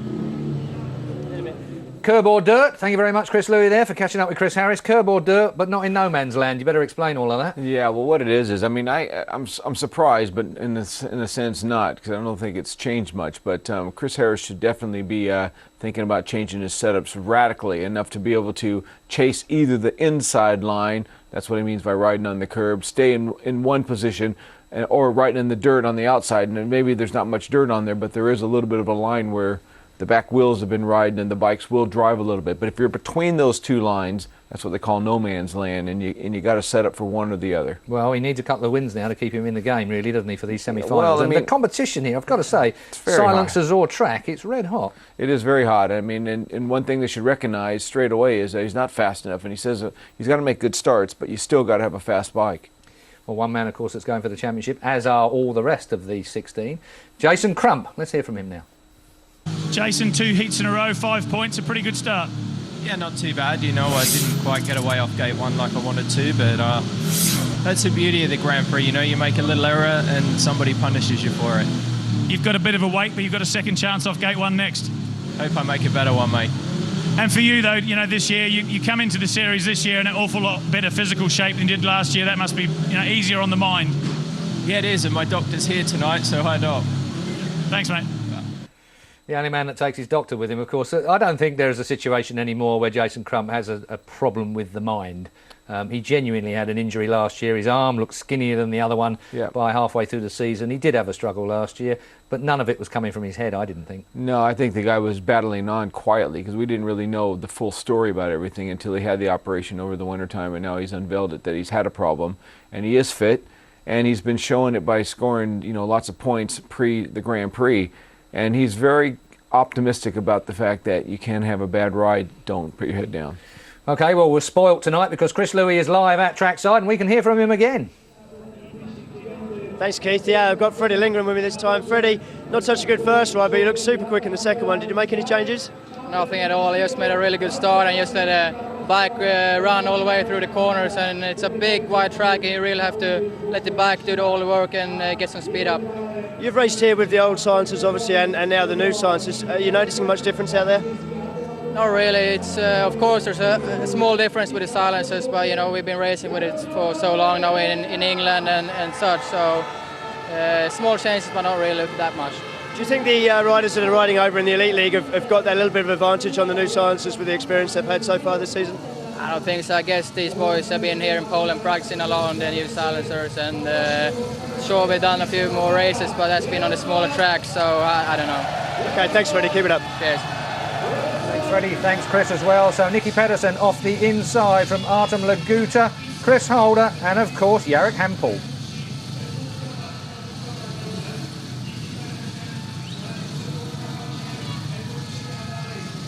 Nicky Pedersen in his 99th Grand Prix of his career tonight, so Gothenburg in a fortnight will be a milestone 100th Grand Prix for Nicky Pedersen. He goes off the inside. Gate 2 is Artem Laguta on his debut tonight in the Grand Prix Series. Chris Holder goes off gate 3. Jarek Hampel, disappointed to only score 2 points so far. He's off the outside gate. It'll be interesting to see if he can do what Lindgren and what Crump have done and come off the outside and secure a victory. This is heat number 9 of the European Grand Prix. And away from the start, Nicky Pedersen off gate number 1 has made a good one. Charging around the outside in white is Chris Holder. Pedersen holds his line superbly. Hampel charging through now into 3rd place and putting pressure on Chris Holder. Laguta at the back is really fighting hard. Pedersen has the lead, but he's under all sorts of pressure from Chris Holder, and Hampel will keep it working hard as well. Fabulous lap and a half of speedway there. Nicky Pedersen beginning to stamp his authority on the race. Did remarkably well to hang on out in front, coming away from the inside. Pedersen looking good. Holder charging hard. Hampel once again struggling for points. He's giving it everything he's got, but he just is not quite fast enough. Pedersen, meanwhile, looking good out in front, showing great concentration and good speed. Yeah, Pedersen looking very quick here. An injury-ravaged campaign rides for Gorzów here in Poland. That's where the final Grand Prix of the year will be, and the Speedway World Cup as well this summer. Nicky Pedersen looking very impressive. He's going to take his first win of the new Grand Prix campaign. Nicky Pedersen from Chris Holder, from Jarek Hampel, Artem Laguta trailing at the back, still looking for his first point as a Grand Prix rider, but Pedersen will be absolutely delighted with that. Smashing. Looking good for a semi-final Yeah, really place. good stuff from Pedersen, no question about that. We saw some speed earlier on when he challenged Golob as they went into the first corner for the 3rd time, and he looked fast then, and once again, heat 9, he comes up with the big 3 points. Impressive from the 3-time champ. Pedersen the winner with Chris Holder in 2nd place, moves him on to 5 now, with Hampel 3rd. Pedersen moves on to 6 from 3 rides, so Saifudinov still has a race in hand on him Holder on 5 points now, and surprisingly, Jarek Hampel only 3 points, and really struggling to get through to the semi-finals tonight. Pedersen back to his best here. Really sharp away from the tapes, gets to the middle of that first corner. Holder just got fractionally out of shape, and then Pedersen's able to sweep across in front of him. Look at Hampel, how hard he had to work down that back straight just to get into third place, just for 1 point. Hampel is really struggling to make a big impact in this meeting. 3 points from 3 rides is really not good enough. Pedersen on to 6 points, though, out in front, really looking strong this time. Holder's battling hard. You've got to say that the Aussie's really giving it everything. But Pedersen means business, looks good out in front. Hampel will be wondering what he has to do to get it right on the rostrum here last year in Leszno, but only 3 third places so far. Nicky Pedersen, meanwhile, is getting better with every race. He is, and you look at the start positions for Hampel, he's got the outside and gate 3 to come. Not ideal for him. They need to try something here now because he's not getting away from the tapes, and they need to do something spectacular. Now this man needs to do something spectacular. Tomasz Golob. He'll be frustrated about the exclusion, of course, in his second ride with that clash with Nicky Pedersen, but crikey, never easy races in the World Championship. And he's got Kolodze and Bier on the inside of him with Lindback. Golob going to have to produce here. Certainly is. Heat number 10 coming up here in Leszno. Kenneth Bier, a winner last time out. Golob, though, he'll be wound up, you can be sure of that. Here's the lineup. Kenneth Bier off the inside. Can he carry that speed forward from his last outing? Jonas Kolodze, 3 points so far. He goes off gate 2. Antonio Lindback back in the Grand Prix series, finding it a little bit tough tonight. He's off 3. Tomasz Golob, the reigning world champion, is going off the outside in the yellow helmet colour. Here we go with heat number 10, and it's a good start from the man in blue, Jonas Kolodze. Watch out for Golob now, sweeping around the outside. Sensational ride from Tomasz Golob. Second place is Jonas Kolodze. Battle for third place right now. Antonio Lindback holds it. Bier comes up the inside though, and Kenneth Bier has got third place, but that was vintage Tomasz Golob. Fabulous first corner from Golob. He came under a lot of pressure, really had to wind it on round the outside. He's now got his nose in front. Kolodze settles in second place. Bier, so impressive last time out, really having to find something special in third place. Lindback struggling out the back, but look at Golob. This is more like it, stretching his legs down that back straight, pulling away. Well, if he wins this, that'll be the 2 wins out of the 2 races he's finished. He was excluded in his last outing, and he's going into the last lap with the race under control. On his way to 6 points out of a possible 9. Second place in blue is Jonas Kolodze. Kenneth Bier is third in red. And trailing at the back is Antonio Lindback. But Tomasz Golob takes the checkered flag, and absolutely delighted as he just really shows how passionate he is. Beats his chest as he goes over. Showing plenty of heart there as he finished the race, slowed down, a glare at the referees. He went over the line to win that race. 6 points out of a possible 9. The world champion right back in the thick of things. Yeah, superb ride from Tomasz Golob. Heat number 10, the official result. Golob the winner. Jonas Kolodze was second. Kenneth Bier was third. Lindback at the back. And a perfect way for Golob to bounce back and put himself right bang in contention for a semi-final place. 6 points from 3 rides. Kolodze is on 5 now. Bier out of the top 8 picture at the moment on 4 points so far. But Golob, determined man, and very, very keen to get through to the semi-finals. He rode so wide here, Nigel, as well. He was brilliant. He was absolutely fantastic around the first corner, really roaring around there. We so often see him doing that. And he generated more and more pace. Not easy to get across such a long way there. He was well behind Kolodze initially, but sweeps around the outside, generating plenty of pace. And once he stretched his legs, he went further and further away, bearing in mind, of course, Kolodze, you know, he is a fast rider in second place, but he wins comfortably, shows plenty of emotion there as he's finished the race, really means business. Kolodze, though, he'll be satisfied with the 2 points. Golob, though, 6 points from 9. He's right in it. Don't count him out. Yep, and of the 2 races he's finished, he's won them both. Kolodze on 5 puts him back in contention for a place in the semi-finals. Remember, you have to get into the top 8. 9 points, really, to be sure, I would say. Certainly, yeah, absolutely certain. Normally 8 is enough, but 8 gives you a chance. We have seen a situation where 9 has to be, but he'll want to keep going another couple of 2 or 3 points from his last couple of rides, but he'll want more than that. He'll want to go through the card unbeaten now if he can. And of course, more points, you get a better draw for the semis. Heat number 11 it is then, with Rune Holter going off the inside, Greg Hancock off gate 2.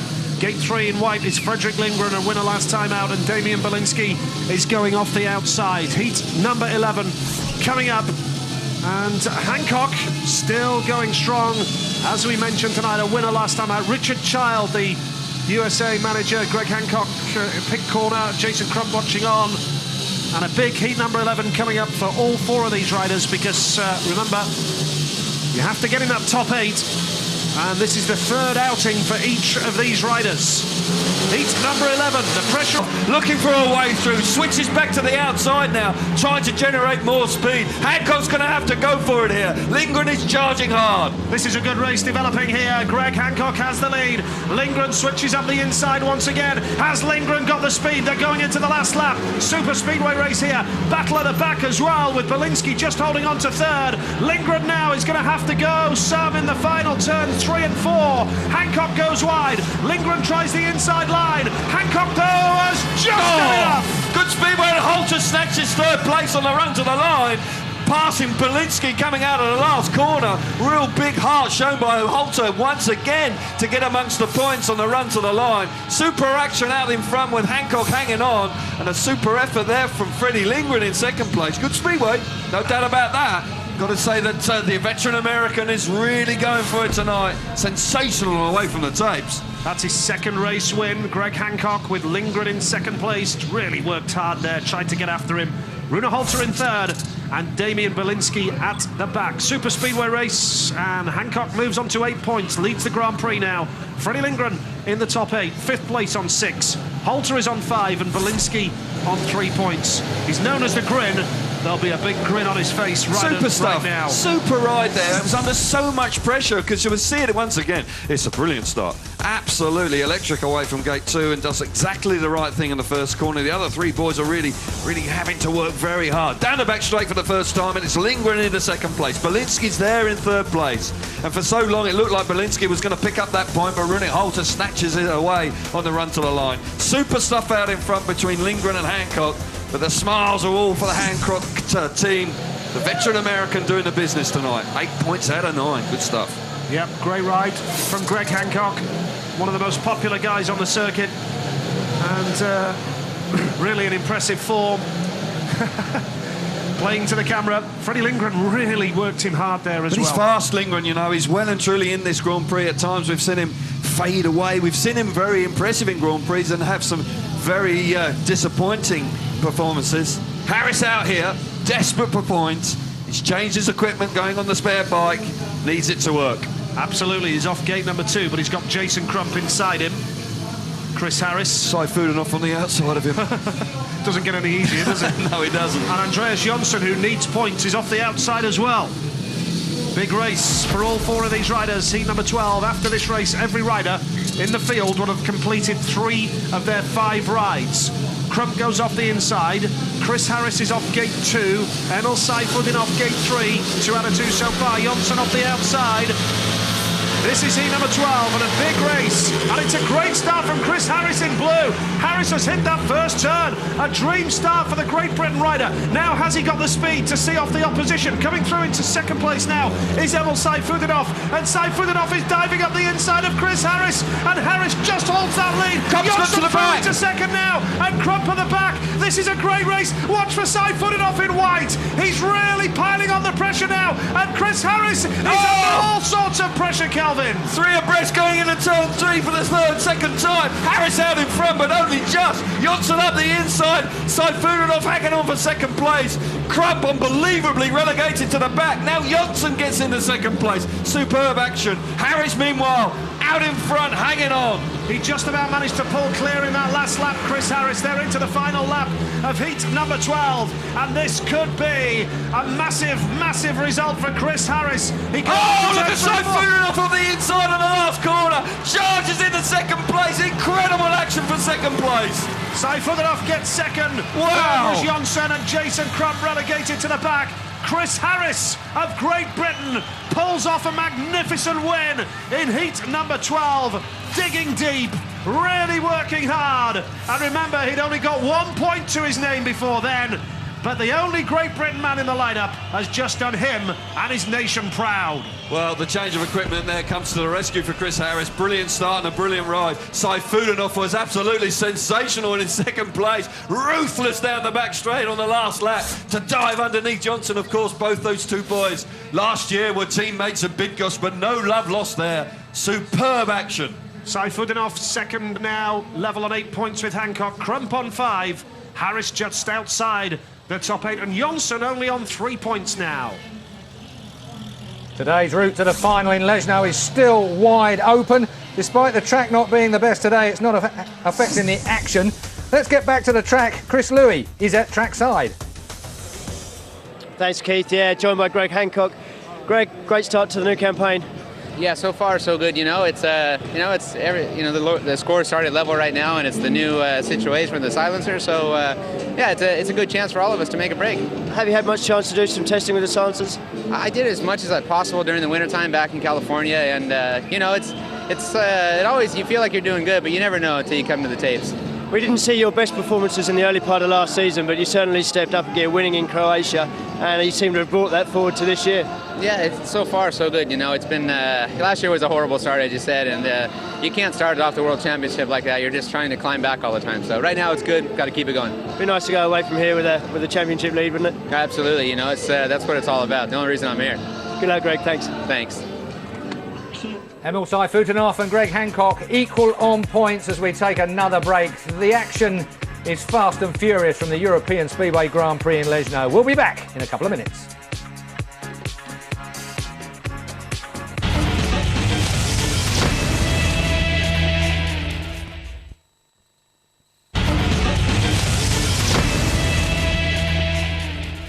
You're back to our live coverage of the European Speedway Grand Prix. It's round one.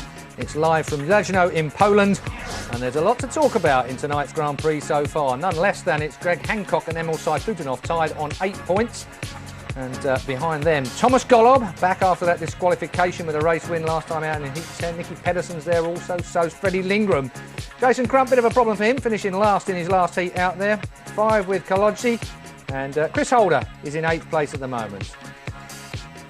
So let's go back to the track, live of course with Chris Louis, who has Chris Harris with him. Thanks, Keith. Yeah, and I think Chris has almost got a smile on his face, looking a lot sharper out there, that one. Yeah, a lot better. I changed bikes for that one and made a few other changes on the bikes and made a fantastic start. What sort of changes can you make for this? I mean, are you making changes just for the conditions, or are you also adapting to the silencers? Obviously, it's the first time you've been on a big track like here in Poland. Yeah, it's obviously adapting to everything really, but the biggest change was to myself mentally, and got my head from out the clouds and back on my racing. Yeah, you're looking pretty confident out there, and it's going to help for the rest of the meeting now, surely. Yeah, definitely. I got the belief that I can go out there and win races again. I was in La La Land to start with, so we've got that back now. It's important to actually have a decent opening round, isn't it? I mean, you've got to go away from here with some points. It's no good if you're trying to chase the pack all the time. No, definitely. I made the semi here last year, and I want to do that and get in that final as well. So a long way to go yet, but a few more rides and a few more wins. Here we go. Thanks, Chris. Yeah, mate, we'll do. Chris Harris then doing exactly what we talked about before his race, which was he's got to go out and win some. Change that bike made the difference. Absolutely. Got to make drastic changes, not subtle ones. Bike change, good. He said he'd made some other changes, possibly gearing and so forth, and it paid off. Another one for Chris Harris, that's what we need, but we'll take another break right now. They're on a long track grade at this moment in time, so they're tidying the track up. We'll see what it comes back like live in just a moment. That's it then, Heat 13 still to come.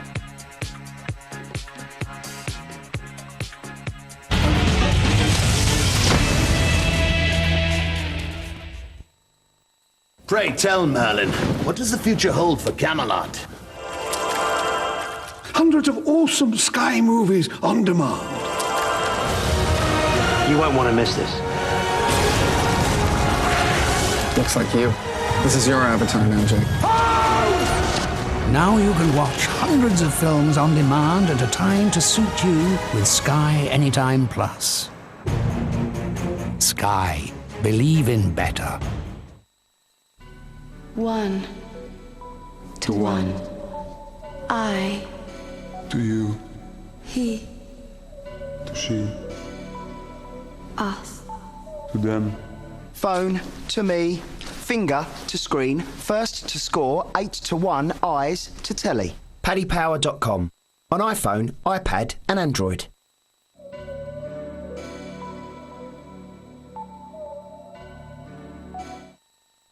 The new special edition Seat Ibiza Copper with free spec upgrade.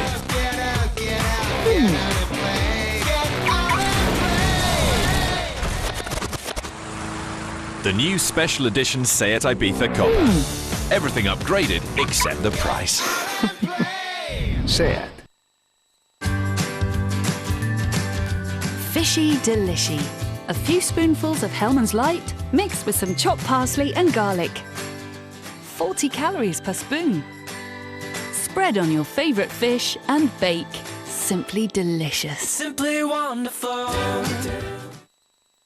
Welcome to the Steakhouse Angus. Flame grilled Aberdeen Angus beef, applewood smoked bacon, barbecue sauce, cheese and crispy onions. Only at Burger King. The new special edition Seat Leon and Ibiza Copper range with free spec upgrade, 0% APR representative finance and a saving of £1,000 off the RRP. Seat.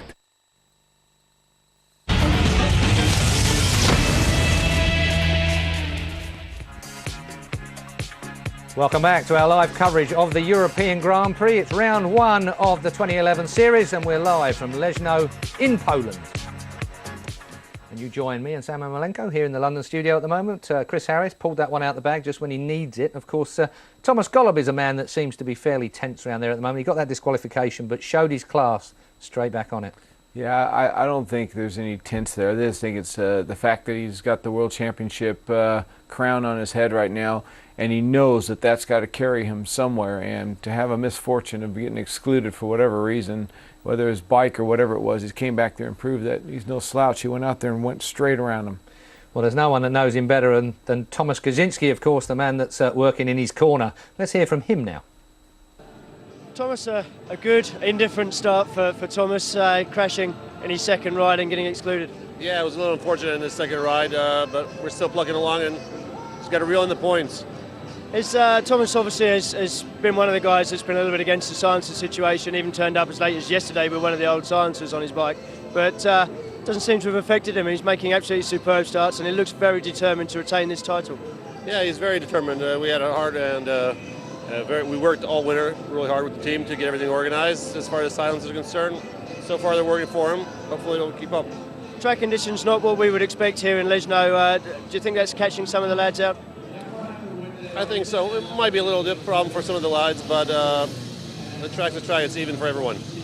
How's Thomas after the exclusion? He obviously was very wound up, but he seems to have got his focus back and won his next one. Definitely, he's focused, and like I said, it's a long, long road. Okay, thanks, Thomas. Thank you. Thomas Kaczynski then, Thomas Golub's team manager. They're at the tape for Heat 13, so let's cross back to our commentators, Kelvin Tatum and Nigel Pearson. Off the outside on 5 points. Heat 13 coming up.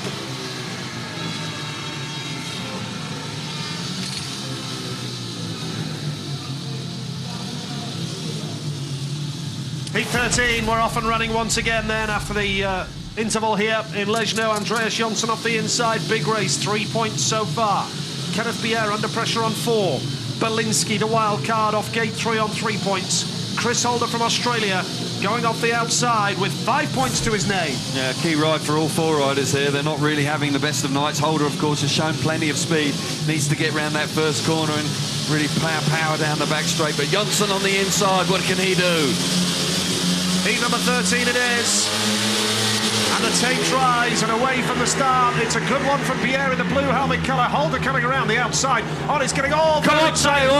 And Belinsky has gone down in the white helmet colour. Is he going to stay down? No, he's up and about, and the race continues. He's not going to. The red light is now on, and Belinsky is back on his bike and about to clear the track. Yep, I called him Kolodze, so I got that completely wrong, but Belinsky certainly running up the side of Kenneth Pierre there, getting it all wrong and then slipping off. He was up and about, and possibly the red lights didn't need to come on, but they have, and it'll be Belinsky, I'm sure, that'll get excluded. Yes, the white exclusion light is on. Disappointment for him. He's in front of his home crowd, of course, but just got himself in a little bit of trouble then. Possibly Holder coming hard across from the outside. It got all very tight as they went through that first turn. We'll see it again, I'm sure.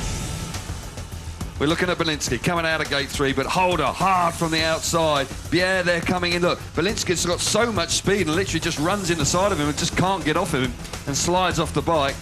Possibly could have been all 4 back, but Belinsky's the man to go.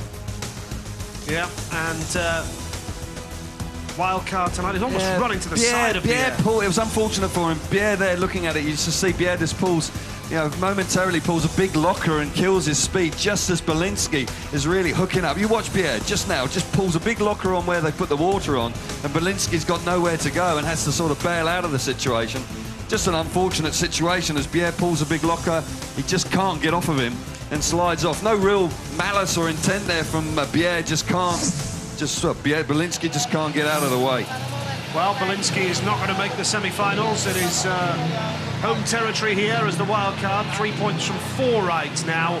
That won't be enough for him. Kenneth Bier, the sports psychologist in his pit corner this year, hoping that it will make the difference and a real chance for Kenneth Bier to take advantage here of the restart, and if he can win this race, it'll put him on to 7 points and give him a great chance of getting through to the semi-finals.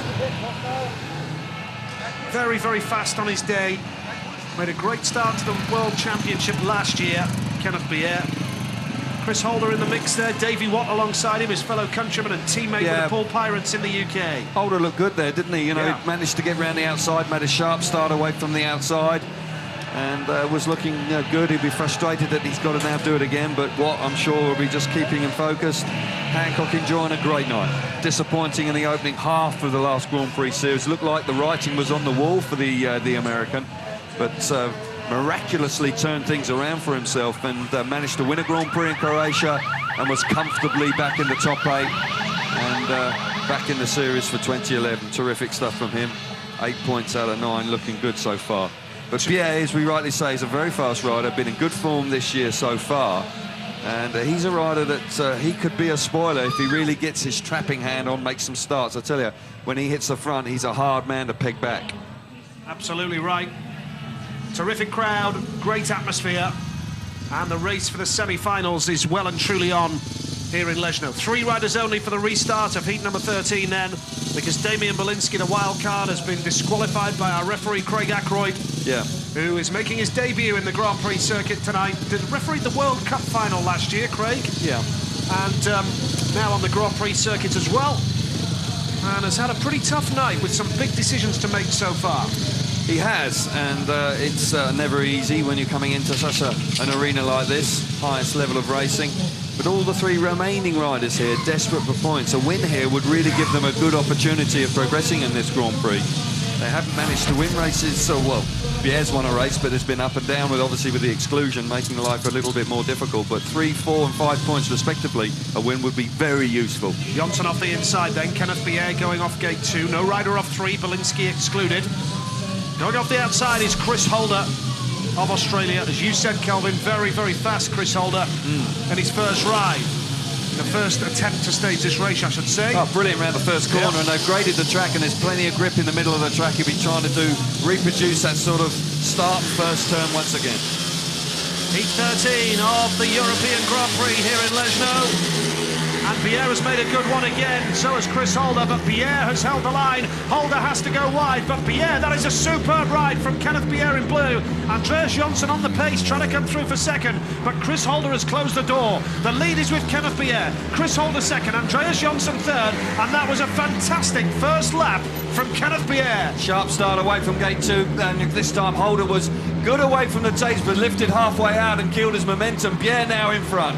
Roaring high and wide, Holder giving chase. He's not far away, you know, Holder. He's going to have to keep it wound on. Bier cannot afford to relax at any stage. Johnson once again struggling back in 3rd place. Good race out in front between Bier and Holder. Chris Holder's going to have a real go here. He's wound up, he's really determined. Every point could be vital here in the race for the semi-finals. Kenneth Bier has that lead. Chris Holder is looking very quick. He's gaining ground. Oh, almost clipped the back wheel of Bier there. Now he's going high into the dirt to try and get the drive. Down to the finish line we go, and Kenneth Bier has ridden a lovely line.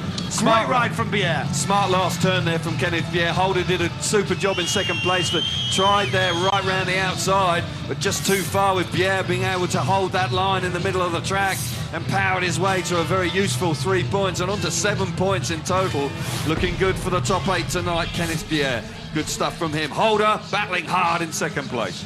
Yeah, good ride from Holder. Jonsson was third. He needed more than that. Andreas Jonsson. This is how it looks now. Bier and Holder on 7 points apiece, in with a great chance of the semi-finals. Jonsson is only on 4 and could miss out on a semi-final place tonight. But Kenneth Bier under big pressure and responded well there. Second time of asking, and Kenneth Bier, yes, he rode brilliantly and a super start from gate 2. Holder very nearly gets around the outside, but just can't get there this time. Just lifts there, that kills his momentum, with Bier making a better one from gate 2. Holder can't sweep round the outside, but Holder has pace. No doubt about it, although he doesn't manage to win, and he hasn't managed to win a race so far tonight. So very tight down that back straight, very nearly clips the back of Kenneth Bier coming off the turn. Bier rides a smart last corner that picks up a valuable 3 points and a very useful win. Holder charging hard in second place. The Aussie will be frustrated that he hasn't won a race, but he's right in the thick of it. He's been consistent, Chris Holder. Could just do with a race win to top it all off. Kenneth Bier with 2 wins to his name. Now heat 14, and this is the race we've been waiting for. The top 3 in the world, top 4 in the world do battle. Thomas Golub, number 1, Jari Campbell, number 2, Jason Crump, number 3, and Rune Holter, 4th. The top 4 riders in the world collide in heat 14. Fabulous lineup, there's no question about that, and Crump will be certainly fired up. Failed to score last time out. That was a shock to us and to him, no doubt about that. Got to bounce back brilliantly last time with a big 3 points coming from the inside. What a lineup. This would grace a final anywhere, anytime. Fabulous heat 14, no doubt about it. Yep, terrific lineup indeed. Heat 14, hang on to the edge of your seats. Thomas Golub off the inside, Jason Crump off 2. Rune Holter going off gate 3. Jari Campbell under pressure, only on 3 points. He's off the outside in yellow. This is a massive heat 14. And away from the start, Jason Crump's made a beauty, but Thomas Golub holds that line. Coming around the outside, Hampel, absolutely sensational. Crump is second now. Golub working hard in third, and now chasing hard as well. Golub coming through in the red helmet colour. He's putting Crump under pressure.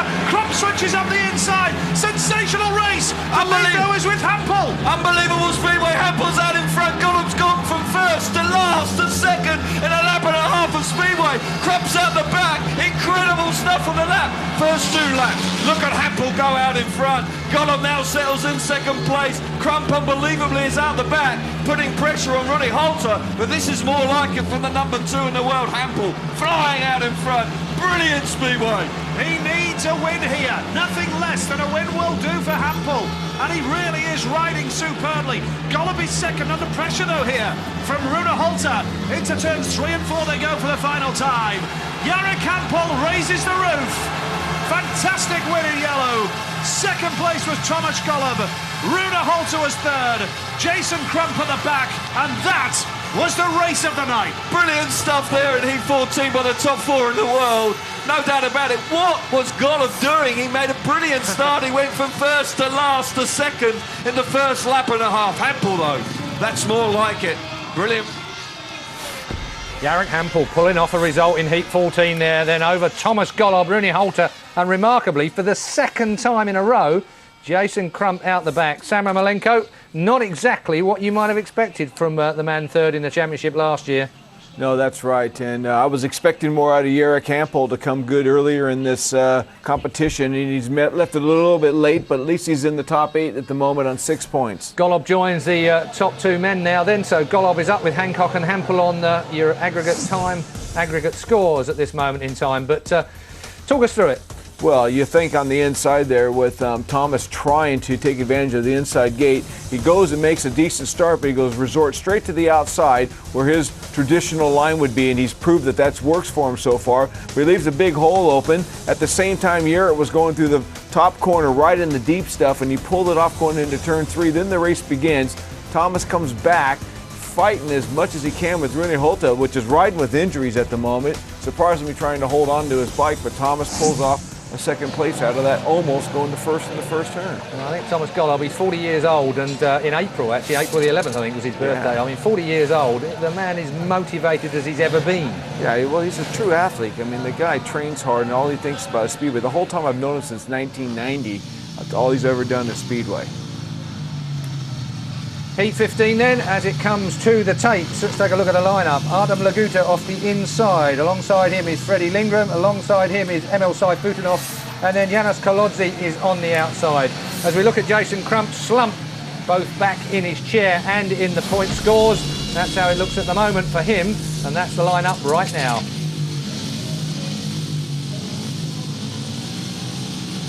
Sayfutinov, the best rider on display consistently tonight, 8 points, and off the outside in yellow, Janusz Kolodzi, and Lindgren's made a good start off gate number 2.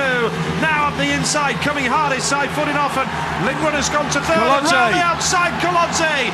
Lindgren now charging hard around to try and get second spot from Sayfutinov.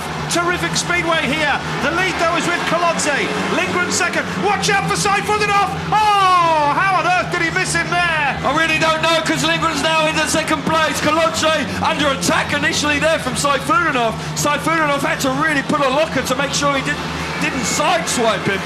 Look at Sayfutinov diving up the inside. Lindgren round the outside in second place. Kolodzi looking good out in front. Chasing hard is Lindgren. Keep your eyes on him.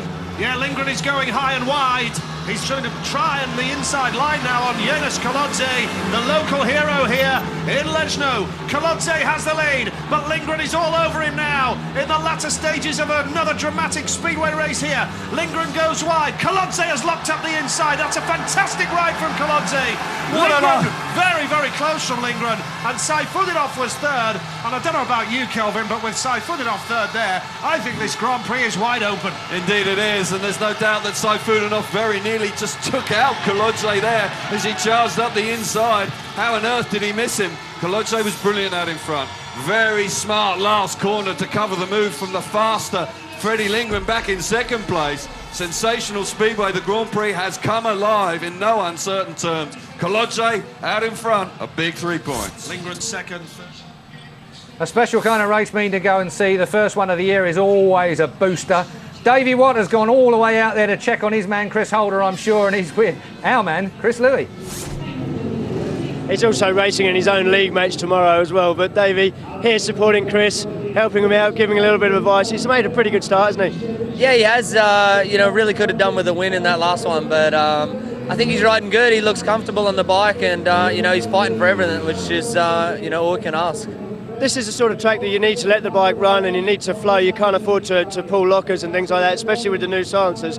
It's something that he was known for, but he's certainly curing that now, isn't he? Yeah, he's a very smooth rider. He's very capable of watching how a track changes over the night, and for him it's been relatively difficult for the fact that before every race he's had a track preparation, so makes it a little bit difficult for him, but just adds to the pressure and intensity on a big night like tonight.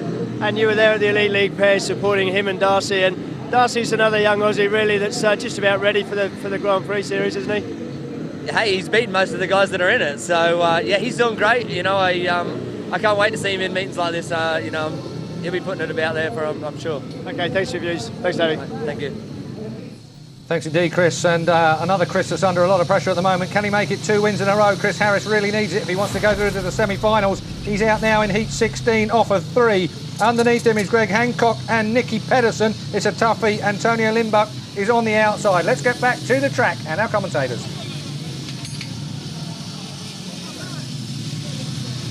Antonio Lindbuck back in the Grand Prix series tonight. He goes off the outside in yellow and has just got 1 point to his name.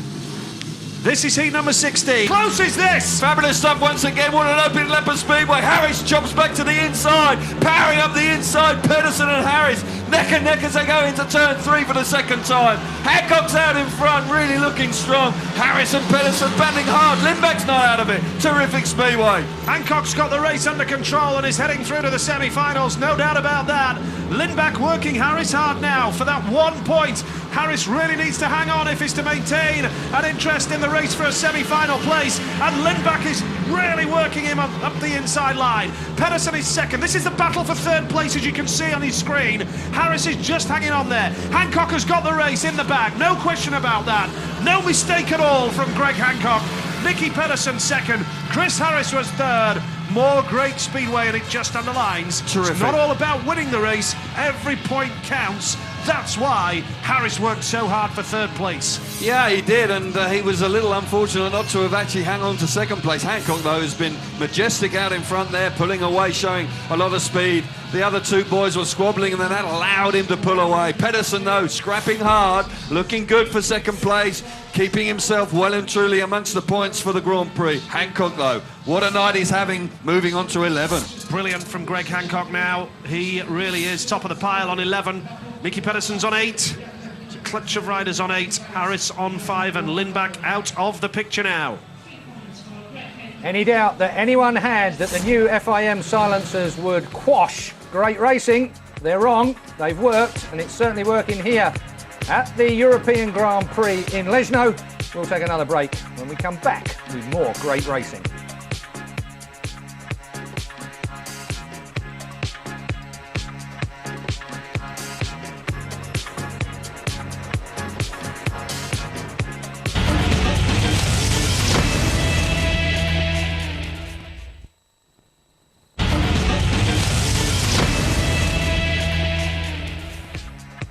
The drama continues for the European Grand Prix. Round 1 then is live from Leszno in Poland, and it has been an absolute cracking night of racing so far.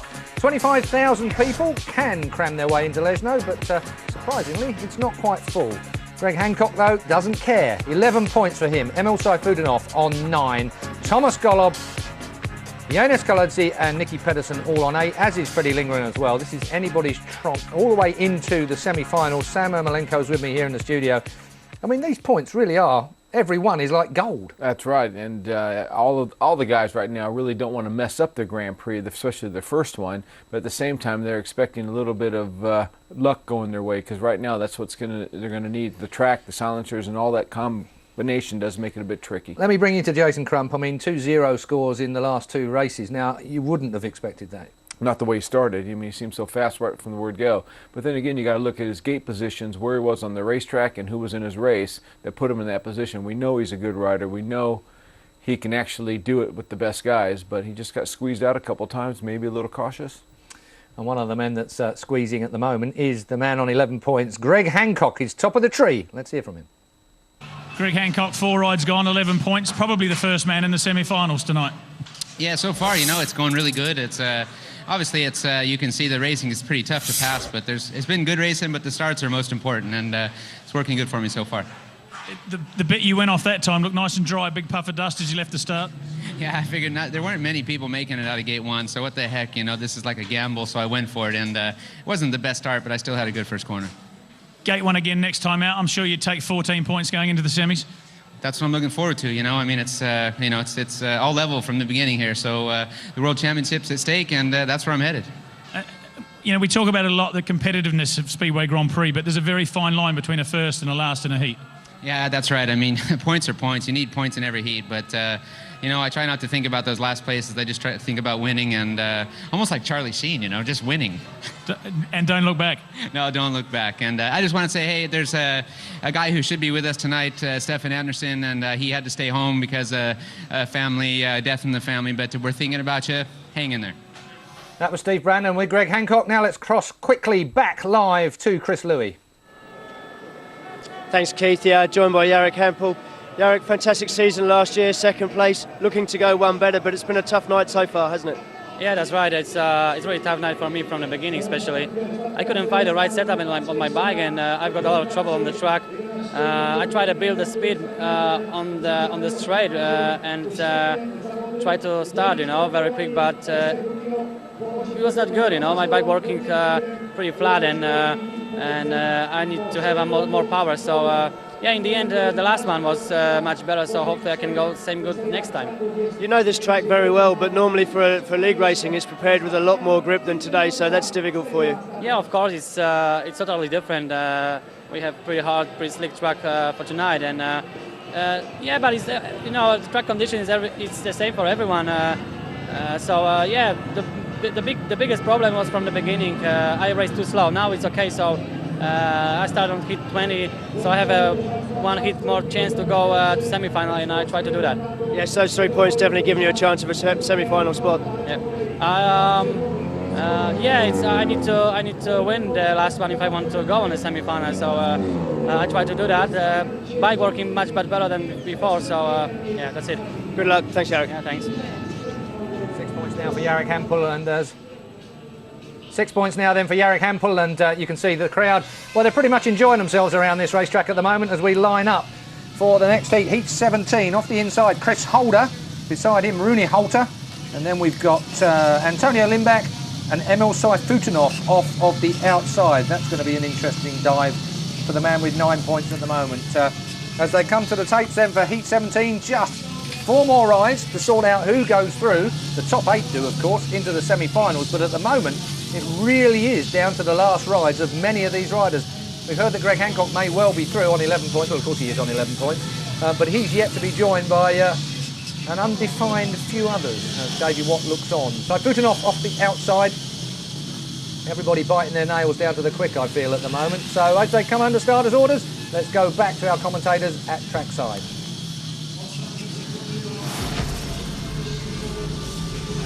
Heat number 17 then, Chris Holder going off the inside. He still needs points here. Gate 2 is Rune Halter, injured, but still riding well on 6. Lindback in gate 3. Saifutinov off the outside, should be safe for the semis. This is heat number 17 in Leszno, and it's a good start from Rune Halter in blue, but coming up the inside in red is Chris Holder, and what about that? In the yellow helmet, Emil Saifutinov so very quick, and now charging around the outside is Rune Halter in blue. Chris Holder is the man in red. Third place now is Saifutinov, but Saifutinov is really putting pressure on Chris Holder. Great speedway again here. Fabulous stuff. It looked like a sensational first corner from Saifutinov, but he's been outbound. Oh, Lindback almost in the back, in the side of Saifutinov as they enter the turn there. Halter, brilliant stuff down the back straight initially to get himself to the front, and looks good. Holder once again consistent, hasn't won a race, but this will be another second place. On to 9 points, should be enough. Out in front, Halter looks good. Yeah, if it stays like this, Rune Halter will finish on 9, so will Chris Holder. That should be enough. With Saifutinov getting a point here, that would be 10, but Lindback is still piling on the pressure at the back here, and Saifutinov is having to really work hard for a point here. The lead is with Rune Halter. Fantastic ride from him. Second place was Chris Holder. Third was Emil Saifutinov. Lindback at the back. And now it should mean that Holder, Halter and Saifutinov should all be through to the semi-finals. And you've got to give that guy a lot of respect. He really was very beaten up coming into this Grand Prix after a horrific accident on Monday in the league match in Rzeszów in the Polish League. Comes up with a vital win. So often you see it from him. He shows so much courage. Really does come good when the pressure's on. Absolutely right. Rune Halter the winner with Chris Holder second. Emil Saifutinov was third.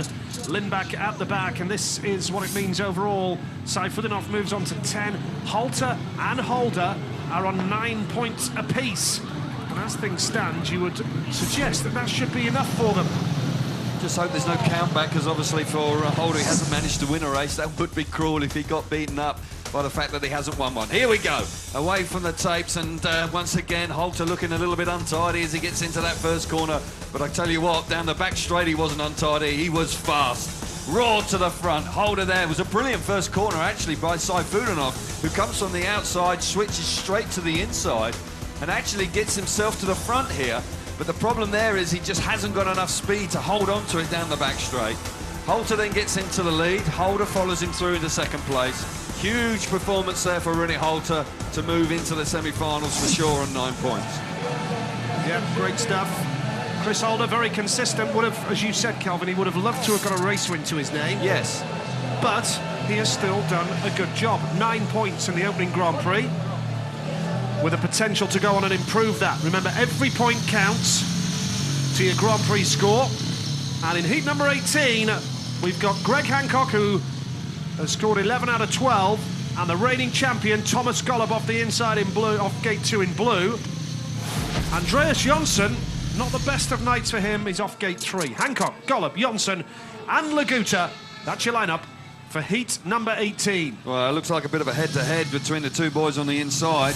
Jonsson will probably now come up with a huge performance and do something spectacular from gate 3, but we've talked about gate 3, we've seen the stats about gate 3, and there's only been one winner from there so far this evening, so the odds are against the Swedish rider Jonsson coming out of there and doing anything, but even if he wins the race, he only goes to 7 points, and that may not be enough anyway. No, won't be enough tonight. No, and that's a disappointing opening round for the Grand Prix for the fancied Swede, when so much talk about him being fast in the early season races. There's already 8 riders with 8 points or over, so that means that Jonsson can't qualify. On for second and third, Jonsson looks like he's got a little bit more pace, but certainly the pace is all about that man in front. Hancock talked about starting in so important to get your nose in front early in the race. We're seeing it here. Hancock only dropped 1 point, struggling to stay with Golub this time. Absolutely right. Golub riding well here, though, looking very impressive. You can't rule him out from winning the meeting, can you? He's capable of popping out and winning a race any time. There were question marks about Golub because of the fact that he hadn't raced competitively in Poland on the new silencers. He has tonight. He's had no problems at all. Golub is through to the semi-finals. So is Greg Hancock. Jonsson's night is over, but the reigning champion has just fired a message to his rivals. He's on form, and he is up for the challenge of an opening night win here. Fabulous performance after that disappointing when he was so frustrated when he got excluded earlier on. The right decision, I believe, but certainly showing a lot of, well, that's why he's the champion. He's bounced back fantastic. He's on to 11 points and comfortably into the semi-finals. Thomas Golub the winner, Greg Hancock second, Andreas Jonsson third. Laguta was trailing at the back. And Golub, when he stayed on his bike, has only dropped 1 point from 4 rides. And excluded in the other. Hancock 13 leads the GP. Golub second in the standings on 11. Saifudinov 10. And as you can see, the top 8 clear cut at the moment on 8. It can still change with 2 races to go. Looking good. Golub, we see it again, makes a great start out of gate 2. He then elects to go very high in the first corner. I thought for a moment that Hancock might just be able to get himself to the front and stop that move. But look at Golub, he's comfortably there down the back straight and hits the front. And it's a relatively easy win for him, if you could call any win in a Grand Prix easy. But look at that, this is majestic stuff from him. He really is beginning to find his feet in this Grand Prix. A little tense and a little nervous from him early on, which is perfectly understandable. But he's come back and he's winning races, looking very powerful. But Hancock will be satisfied. 13 points out of 15, that's a good job so far. Oh, it's excellent for Greg Hancock. It just shows you the old boys are showing the youngsters how it's done. Both of those boys are 40 years of age. Yeah, belying their years, aren't they? They ride like they're still teenagers and they're showing plenty of enthusiasm. It's great to see. Jason Crump will be on his 3rd different bike of the night here in heat number 19. Crump sat on 5 points. Must win. And absolutely, it's a must-win race this for Crump off gate number 3. Pierre and Pedersen, they still need points. They're on 7 points apiece. And, well, Nicky Pedersen's on 8, I'm sorry, so he's already in the top 8. But Kenneth Pierre, he's sat on 7, needs points here. Heat number 19 it is. Lindgren off the inside, Kenneth Pierre off 2, Jason Crump off 3, Nicky Pedersen off the outside. It's a mouth-watering lineup. This is heat number 19 of the European Speedway Grand Prix in Leszno here in Poland. The man in red there is Freddie Lindgren, has been left at the start. The lead is with Pierre. Now Lindgren comes up the inside. Charging through in yellow though is Nicky Pedersen. Fantastic stuff from the Dane. Jason Crump has been left at the back now, passed by Lindgren. A miserable night in the end for Jason Crump, who's working hard to try and pass Lindgren again. Lindgren looks as though he's got the pace to try and challenge Nicky Pedersen here. Here comes Lindgren in red. He's dived up the inside of Nicky Pedersen. Fantastic ride from the Swede. And now the lead is with Pierre. Lindgren is second. Crump has come through into third. Pedersen's returned the compliment. Oh, great speedway once again. We're seeing Freddie Lindgren's got a lot of pace, and Pierre's got to look out, because look at Lindgren. Crump's up into third place. Pedersen back up the inside, and Crump back into third place. Look at Lindgren round the outside. Can he put pressure on Pierre? 1 lap to go. Can he get to the front? Well, they're throwing the bike at each other. Take a body action. Lindgren has got the lead. Sensational stuff. I was watching Crump just take a body action there. But Nicky Pedersen has got third. But Freddie Lindgren has gone from last to first. What has taken a fantastic win. What a speedway race that was. Both of us looking at the action for third place between Pedersen and Crump. But what a performance from Freddie Lindgren. So much pace. Battled through to second place with 1 lap to go. Really hunted down Kenneth Pierre and found his way through to the front. That's the ride of the night for me, no doubt about that. Disappointment for Crump, no question. He's out of the Grand Prix. Pedersen scrapping for points. Well, that was the equivalent to being beaten up on a motorbike, really, for Jason Crump. He was taken wide, and it was sensational. But what about that win from Lindgren? Last to first, and he's level with Golub on 11. Brilliant performance from Freddie Lindgren, no question.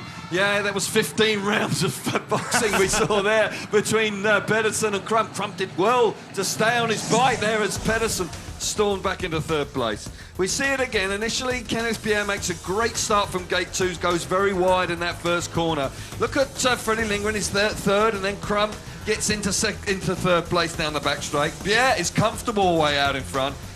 Freddie Lindgren so fast, powerful, surges into second place. Brilliant stuff from him. Nicky Pedersen pushed out, then has to battle so very hard. Look at that from Crump, very nearly coming together with Pedersen. At the same moment, what a performance that was, and what a move it was from Lindgren to get himself to the front and out battling Kenneth Pierre. Super speedway. It certainly was, yes. And Freddie Lindgren, well, is he a shout to win the meeting tonight? Well, on the evidence of that race, he must go very close indeed. Good odds you could have got on Lindgren before this meeting. And certainly the performance so far, I'll tell you what, anybody who's put a tenner on Lindgren could well be in for a big payout tonight. Heat number 20 it is then, and here is your lineup. Jason Crump knows that his night is over, back to the drawing board. He'll just be working now for the next fortnight to put things right for Gothenburg. That's the next GP on the 14th of May. He'll be bitterly disappointed, Nigel, no question. He came with high hopes for this Grand Prix. Chris Harris leading points here, he's on 5. But it's not going to be enough, because those riders on 8 points will not make the semi-finals tonight. The semi-final race, almost clear-cut. Jarek Hampel is on 6 so far, needs to win the race. So all the pressure on Jarek Hampel here, heat number 20. Colodze settles in second place, Harris riding for his life in third. Well, this potentially is bad news for Chris Holder, because the win here for Jarek Hampel would put him on to 9, and Chris Holder, with no race win to his name, would dip out of the top 8. It would be heartbreak for Holder. Crash!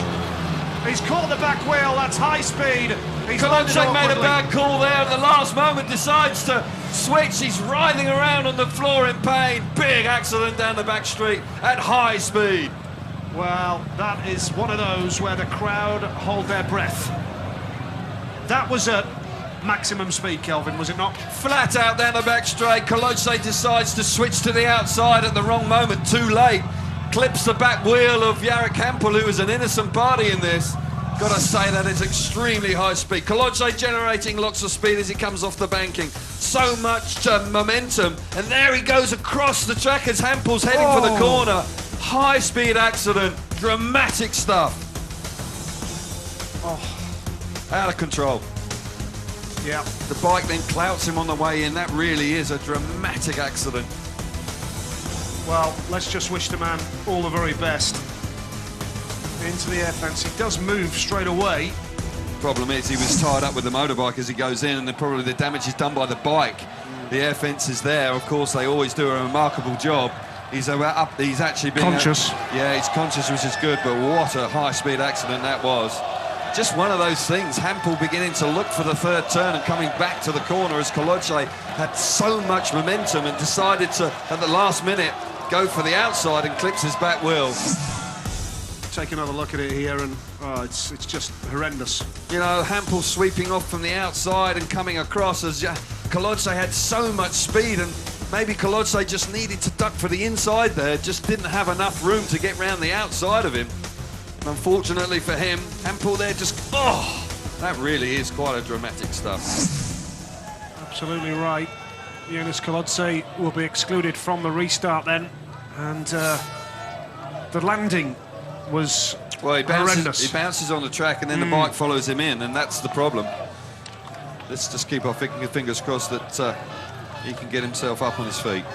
Absolutely. Like I said at the time, it's one of those, it's a type of crash where the crowd hold their breath.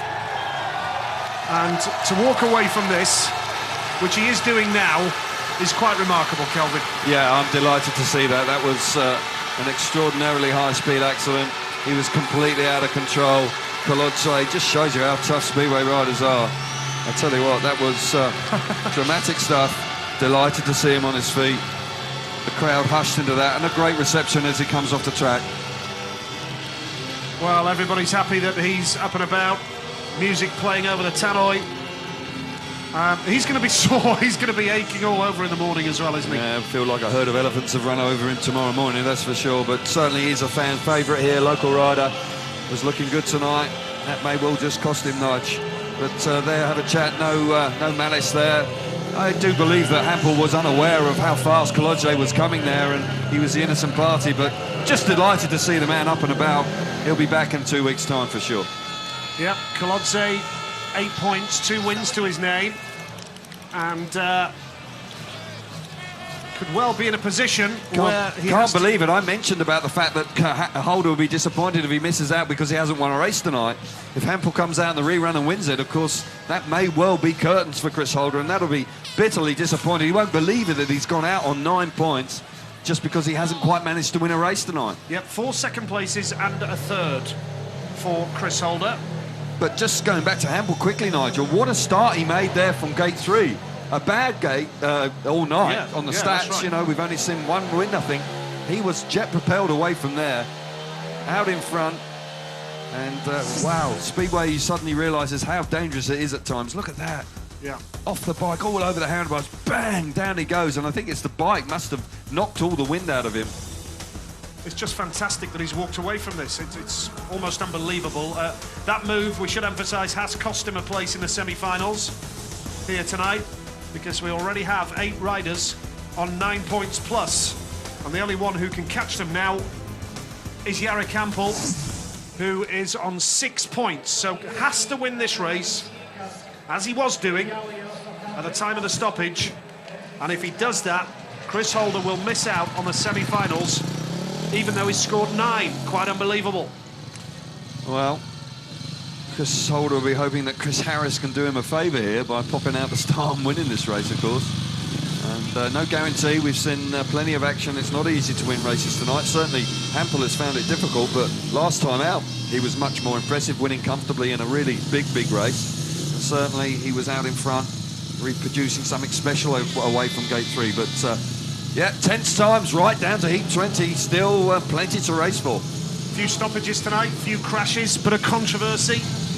But I think Craig Ackroyd, the referee, has got it right on the whole. Yeah, he's done a pretty good job. You know, it's a pressure cooker situation and some big decisions early in the Grand Prix. Just what he wouldn't have wanted to happen. Would have had to stay away from. But certainly, it's been terrific stuff so far. If this is the start of things to come, you have to join us for the Speedway Grand Prix for the whole season. No rider off the inside, Belinsky off 2, Hampel off 3, and Chris Harris off the outside. Jarek Hampel needs a win. It's win or bust for Hampel here. It is, and can he reproduce it again? The pressure's on the man in the white helmet colour. Here we go then with heat number 20, and away from the start, Hampel has made a dream start once again for the second successive time. Harris switches up the inside line and has got that second spot. He's chasing hard now out defence, and Belinsky is putting him under pressure now, but Jarek Hampel has the lead, and if it stays like this, Hampel will move into the top 8 and Chris Holder will fail to qualify. It's away from gate 3, really showing good speed this time. Harris there made a mistake on the opening lap and very nearly lost second place to Belinsky. He will not be able to chase him down. Hampel has got stolen a march on him, roaring high and wide, right up by the air fence. Spectacular stuff from the number 2 in the world. Started poorly tonight, but the last 2 rides, back-to-back wins. Yep, down the back straight they go for the final time in Heat 20, and Jarek Hampel has left it late, but it looks as though he's heading through to the semi-finals of the European Grand Prix. It's been a troubled night in many ways. Hampel had only got, 3 points from 3 rides, and it's heartache for Holder. He knows it. Can't believe it. Can't believe it, and I do have some sympathy there. He's charged hard all night. He was actually in front at one stage when the race was halted and he had to redo it, and Pierre managed to steal a march on him and win that race. Holder's out, Hampel is in. Well, a sensational night of speedway here.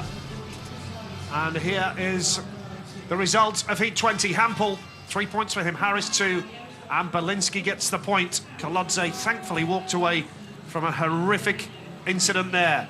What a night of speedway here.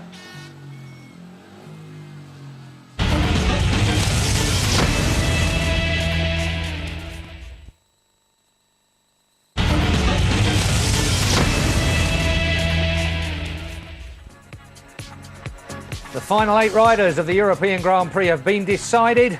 Round 1 is live from Leszno. And this is what has happened as far as the points are concerned. Hancock, Golob, Lindgren, Saifudinov, Pierre, Hampel, Holter and Pedersen all go through. But look at that, Chris Holder, luckless. Even though he scored 9 points, he's out of the semi-final. Let's go back to Chris Louis then, who's at trackside live for the draw.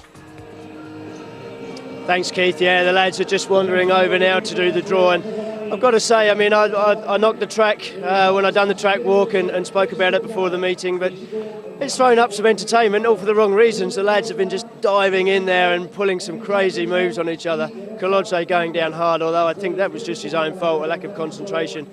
Guys missing now from the draw. Jason Crump, obviously, that's a big one to be missing. I really don't know what happened to Jason's night. It started off so well, but just tailed off. Chris Holder, obviously, very unlucky. Chris Harris battled away and got it back together. You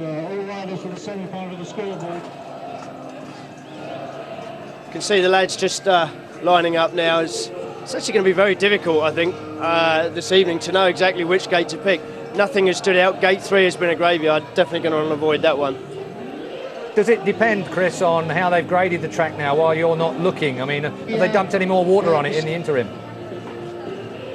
No, they've been very, very careful with the water. I think a lot of the riders had made it pretty clear that it's not something that they wanted to happen because the track would have been quite dangerous. It's high speed and the lads all want to win races. So, no, they've been sensible. Definitely been sensible with the track watering, Keith. Well, Sam's been sitting here with me at the minute, and I think he underscores exactly what you said just a moment ago about the fact the track didn't look brilliant, but it has given us some great racing, Sam. Yeah, there's a lot of talking points throughout the night. There's no doubt about it. It's a pressured meeting whenever you got everybody trying to win, score some points and so forth. Everybody's out there trying to do their job, and whenever the track's a little bit dodgy, I mean, you have to take some risks. We've seen lots of risk taken, but the best guys are still at the pointy end of this meeting. Okay, well, Chris Louis standing there patiently for the draw, and it's been a great night of racing considering the opening Grand Prix. With the way that the track had been prepped, Chris, it's thrown up some great dramatic riding. Yeah, I was going to say that dramatic rather than great. It's been pretty dramatic, but we can see Greg Hancock first choice. He's had a great meeting. He's gone for gate 2. I think that's a pretty wise decision, to be perfectly honest. Emil Saifudinov started off so fast, but he just sort of paled off the pace a little bit. He's taken the outside. No surprise there either. I think it's just gate 3 I think that we're going to be left with. I'd be very, very surprised if Jarek Hampel takes gate 3. Oh, there we go. Surprising. I don't think I would have done that. And I just caught the face of Nicky Pedersen there. He was quite surprised by that too. Well, Ronnie Holter, I think he thinks he's lucky day. I think gate 1 for him, he'd be very, very pleased with that. He can make the bike work around the inside on the slick track. We know that. We've seen it so many times before. So a little bit of a surprise there, I think, with gate 3 going before gate 1. Thank you very much, Chris. We'll be back to you in a moment or two, of course, as the crowds wait on for semi-final number 1. And you've got to say that Jarek Hampel, well, he surprised us a few times tonight, and he surprised Chris there with gate 3. Yeah, well, I mean, I think he's just one of those guys that has a lot of confidence. It is his home track. And now they're going for the second group semi-final. Let's go back to Chris then. Thomas Golob takes 2. No surprises there for you, Chris? No, absolutely not. It gives you a good run to the corner. It keeps you on the inside. And there is another surprise, though. I don't know what these guys are seeing with gate 3. It's quite surprising, but Nicky Pedersen's actually standing by. He's laughing. He doesn't know what to make of it. And Kenneth Pierre is next up for the choice. It's left a very difficult one for him. He's gone off the inside. I think Nicky Pedersen's going to be absolutely over the moon with going off gate 4. No choice, no decision to make. Well, I think he'll feel quite happy with that. I've got a guy here actually now with me, Carl Blomfeldt. Carl, in AJ's corner. It's been a bit of a disappointing night for him, hasn't it? Yeah, it's been a bit of a disaster tonight, but we'll come back stronger. You know, we've had some problems with the first bike. The first race we thought, geez, it couldn't be that bad, you know, so we tried it again, and it was. So we got on our second bike. It ran better, but the clutch was dragging. So then we finally, in the last heat, we got on our third bike, but the gearing was all wrong for that bike, for the condition of the track at the time. So, you know, we've just been beating ourselves all night, and, you know, sometimes it goes that way. You've worked with so many different guys, champions as well. You've taken Sam Ermolenko to his championship. You've worked with Thomas Golob and obviously notably Tony Ricardson. They're all different, aren't they? It must be quite a difficult job tuning for speedo riders. Well, it sure is, and we haven't worked together very long, only a couple of months, and this is our first race with these new silencers. That's not an excuse, because these other guys probably, a lot of them are the first race as well. But we were finding it a little bit more difficult maybe to get the handle on our setups, you know, with the silencers, you know, but everybody likes it different, that's for sure. Well, I'm sure a man of your experience is going to get it sorted out pretty quick. Thanks, Carl. We will. Thank you very much. Back to you, Keith.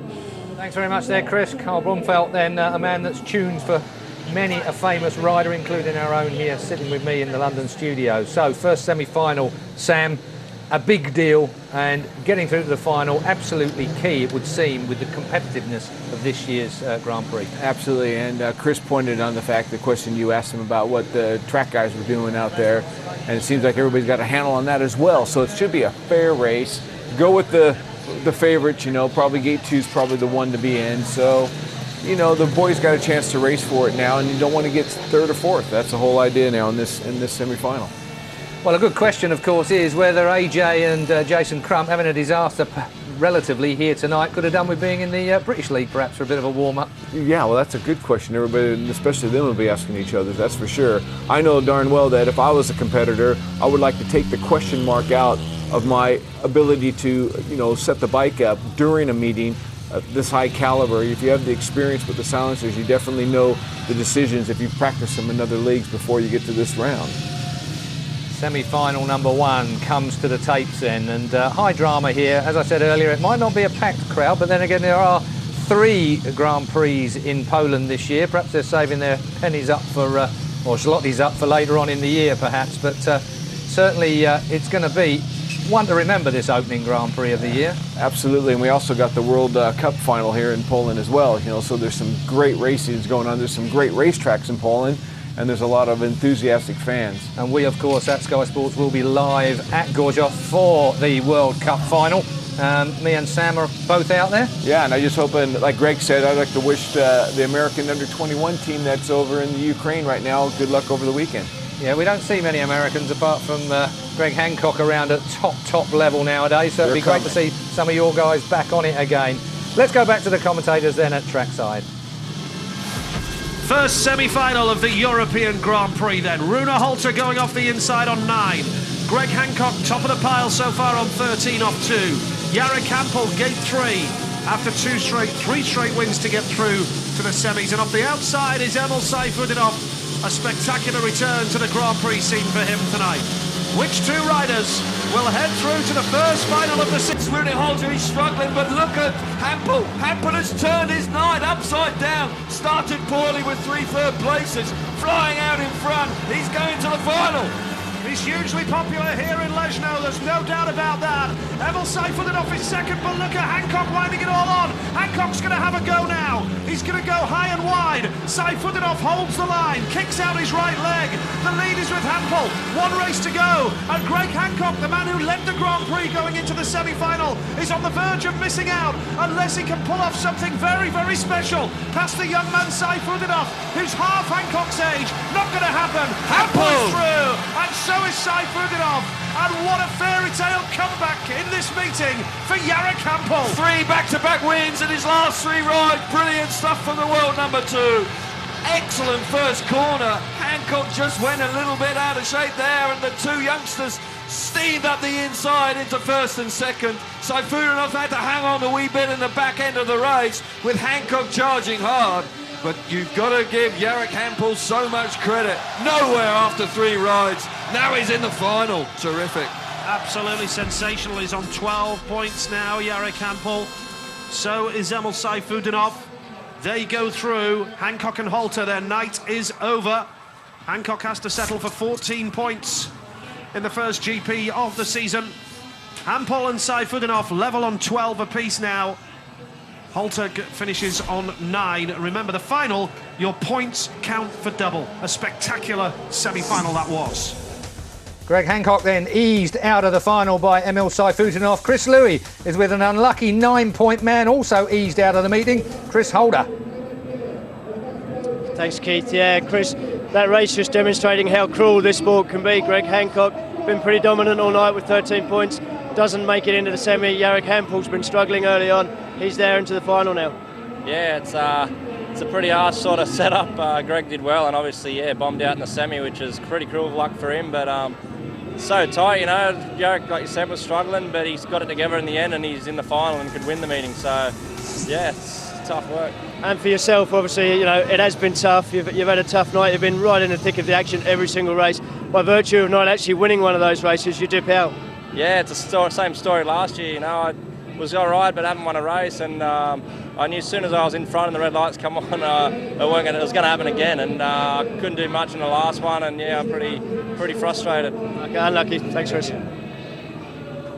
Thanks, Chris Louis. Semi-final number 2 then comes up off the inside. Kenneth Bier, Thomas Golob alongside him, Freddie Lindgren off 3, and Nicky Pedersen off the outside. Somewhat fortunate perhaps to get a place like the outside of the gate.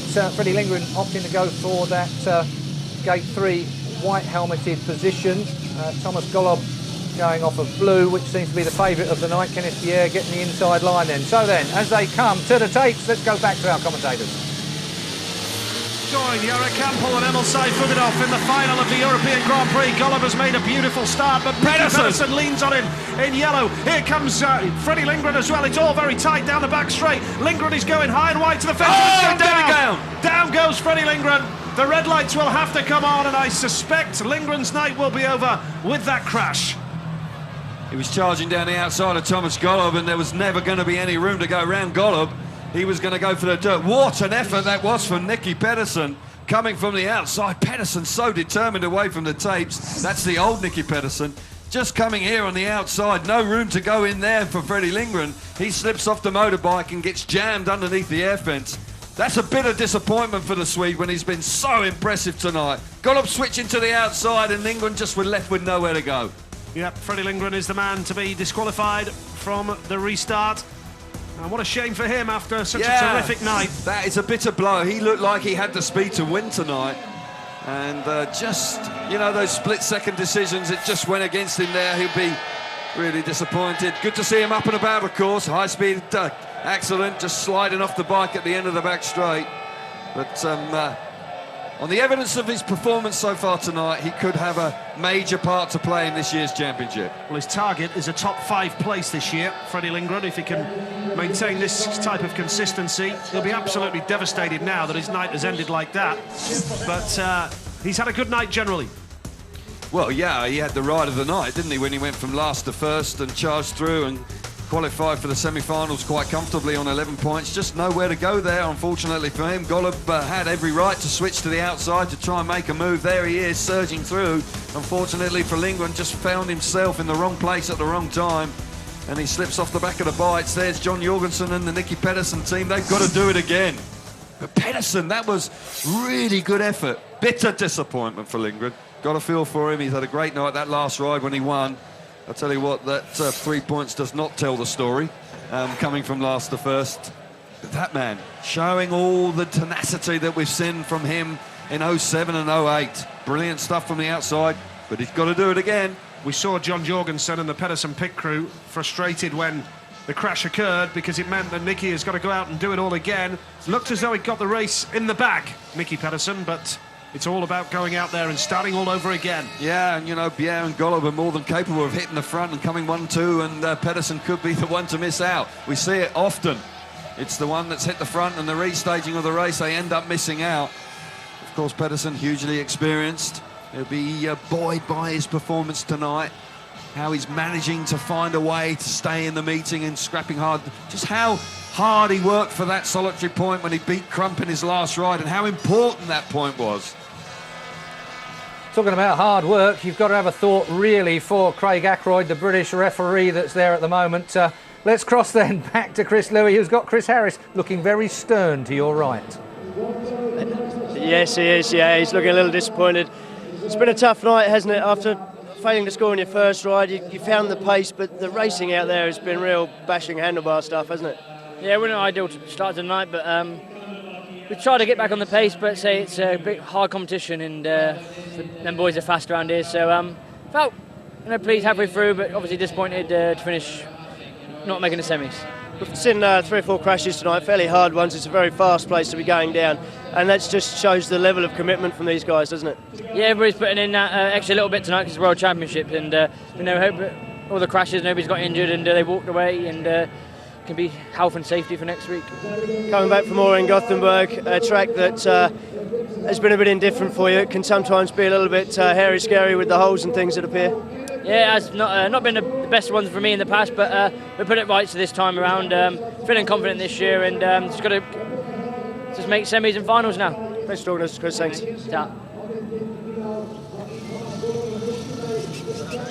Thanks very much, Chris, there with Chris Harris, of course. Freddie Lindgren is out of this race. This is the restart of semi-final number 2. Thomas Golub there wearing the number 1 shirt. They're under 2 minutes at the moment, and bit of work to do here. Only 2 of these 3 are going through to the semi-final. Let's cross back then to trackside and pick up with Kelvin and Nigel. Off the inside, Golub off 2, no rider off 3.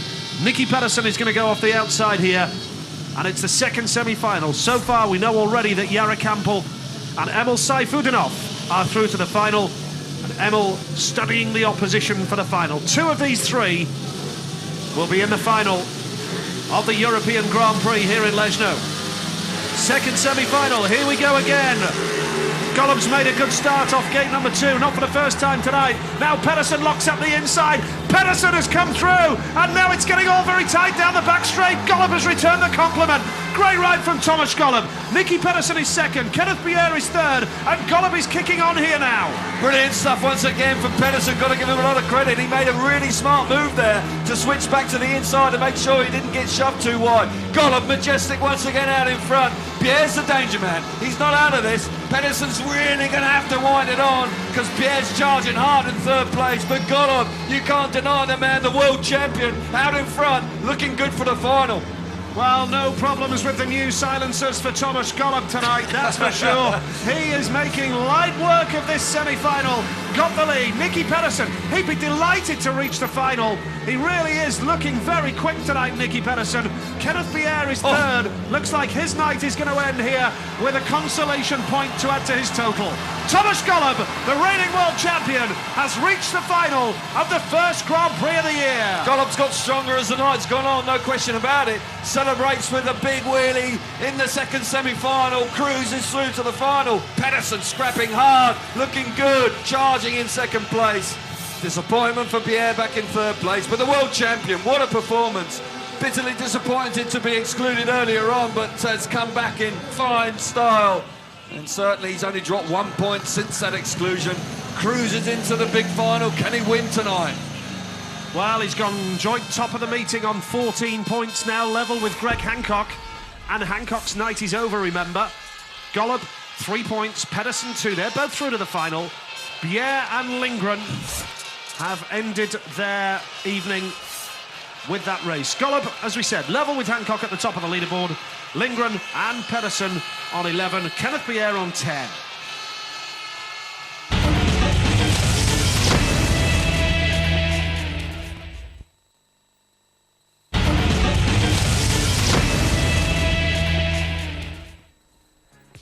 You're back for the European Grand Prix final. It's round one, it's live, it's from Leszno in Poland, and what a cracking night of racing we've had so far from Poland. Chris Lewis at trackside, Greg Hancock is the man that's disappointed, and I can't imagine what you're going to ask him, Chris.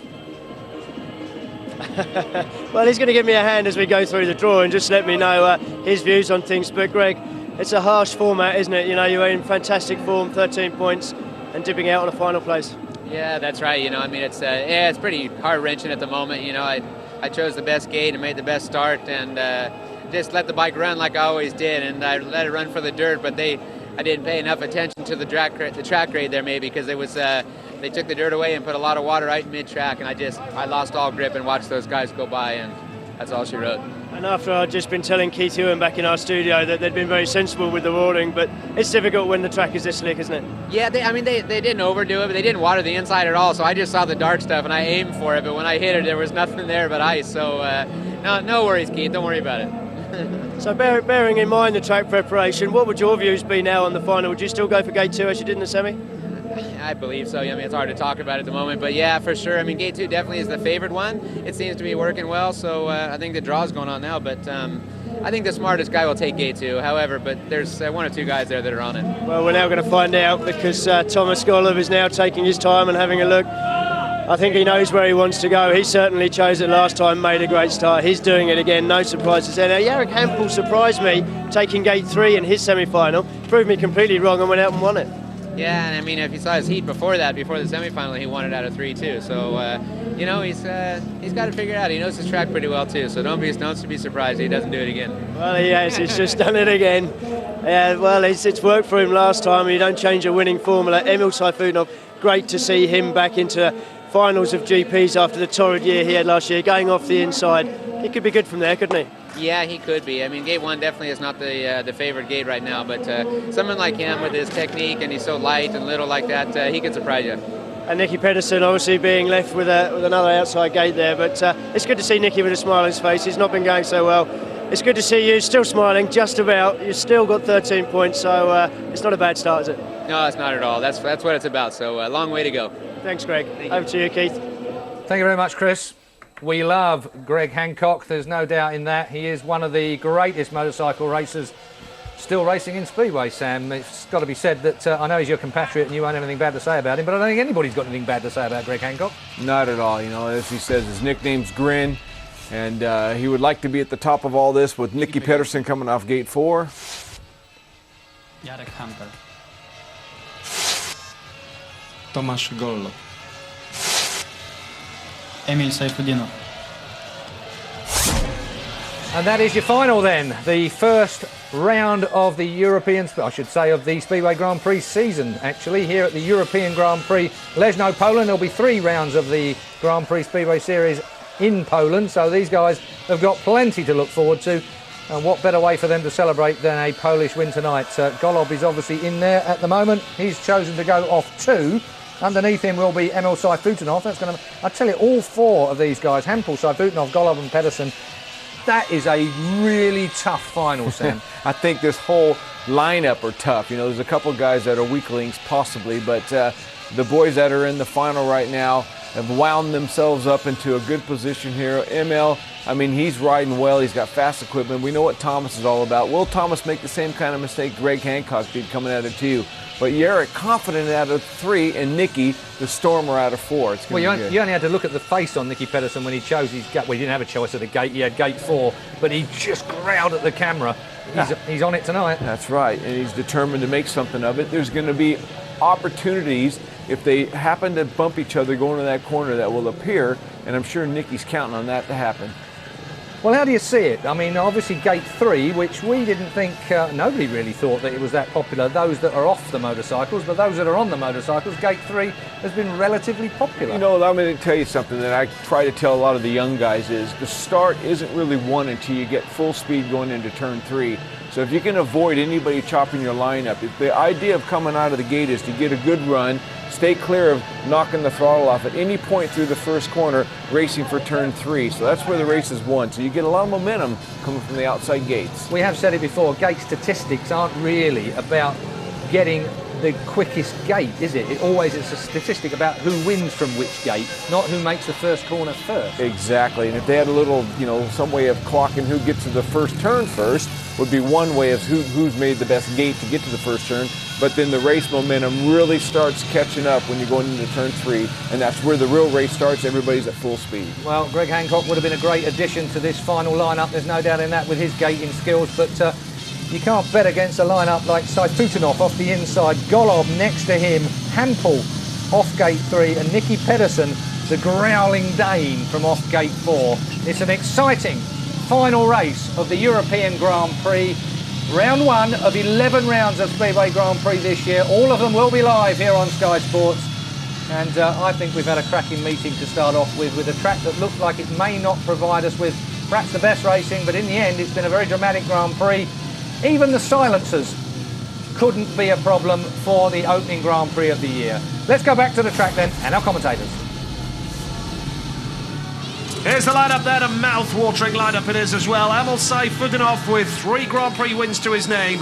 Tomasz Golob with 20 Grand Prix wins to his name. Jarek Hampel is off gate number 3. He's only won 1 Grand Prix, and Nicky Pedersen goes off the outside with 11 Grand Prix wins to his name. Yeah, it's remarkable that Hampel's only won 1 Grand Prix. He's better than that, and he hasn't managed to really seal the deal on many occasions. He's had some terrific performances. Of course, he slipped out of the Grand Prix for some time and then battled his way back in, and then all of a sudden he's really is now become a true world-class performer. Big racing prospect. First final of the year here in Leszno, the European Grand Prix, and Tomasz Golob has made a dream start off gate 2. Pedersen up the inside in yellow. Pedersen is going to take him wide. Surely there's no room. Golob stays on the bike. Unbelievable stuff down the back straight. Golob nearly off the back of the bike. Saifutinov in 2nd place. Golob back into 3rd place. Pedersen's away. Golob now in his 2nd place. Unbelievable first lap from the world champion, but Pedersen scrapping, battling, so eager to get to the front. Coming through into 2nd now is Saifutinov, but Golob returns a compliment. Hampel is at the back. 2 laps gone. Pedersen has got the lead. Golob is angry. He's wound up.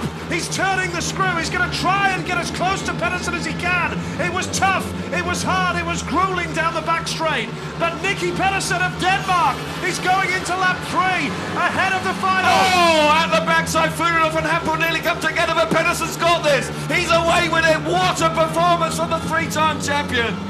Nicky Pedersen, who's returned to British Speedway in 2011, has started the season with a victory in the European Grand Prix.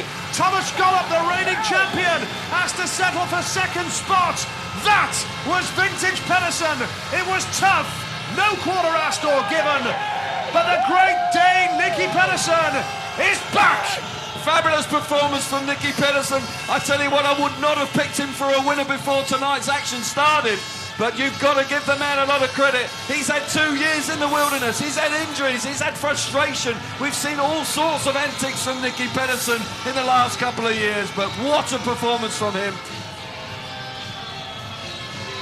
Nigel Pearson said it all. Nicky Pedersen came back to the British Elite League and he has started his Grand Prix campaign in the best possible way. Maximum points for the Great Dane. He takes them here at Leszno. What a superb finish. You've got to say that the 3 men behind him have spent fighting and maybe just let Nicky Pedersen off the hook at the front of the field, but you've got to make it work for you. Pedersen takes the win from Tomasz Golob then. Emil Saifutinov is back on the podium of the Grand Prix with Jarek Hampel finishing in 4th place. And that's how they finished points-wise after race 1.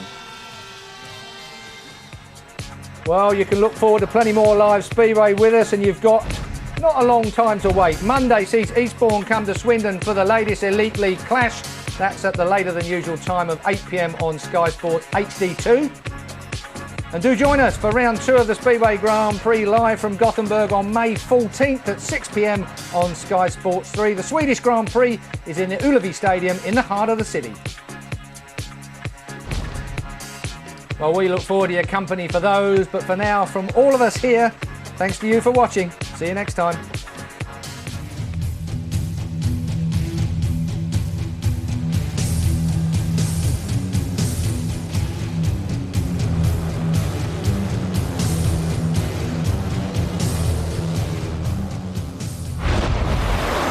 More sports, news, views and video on Sky Mobile TV, Sky Player and at skysports.com.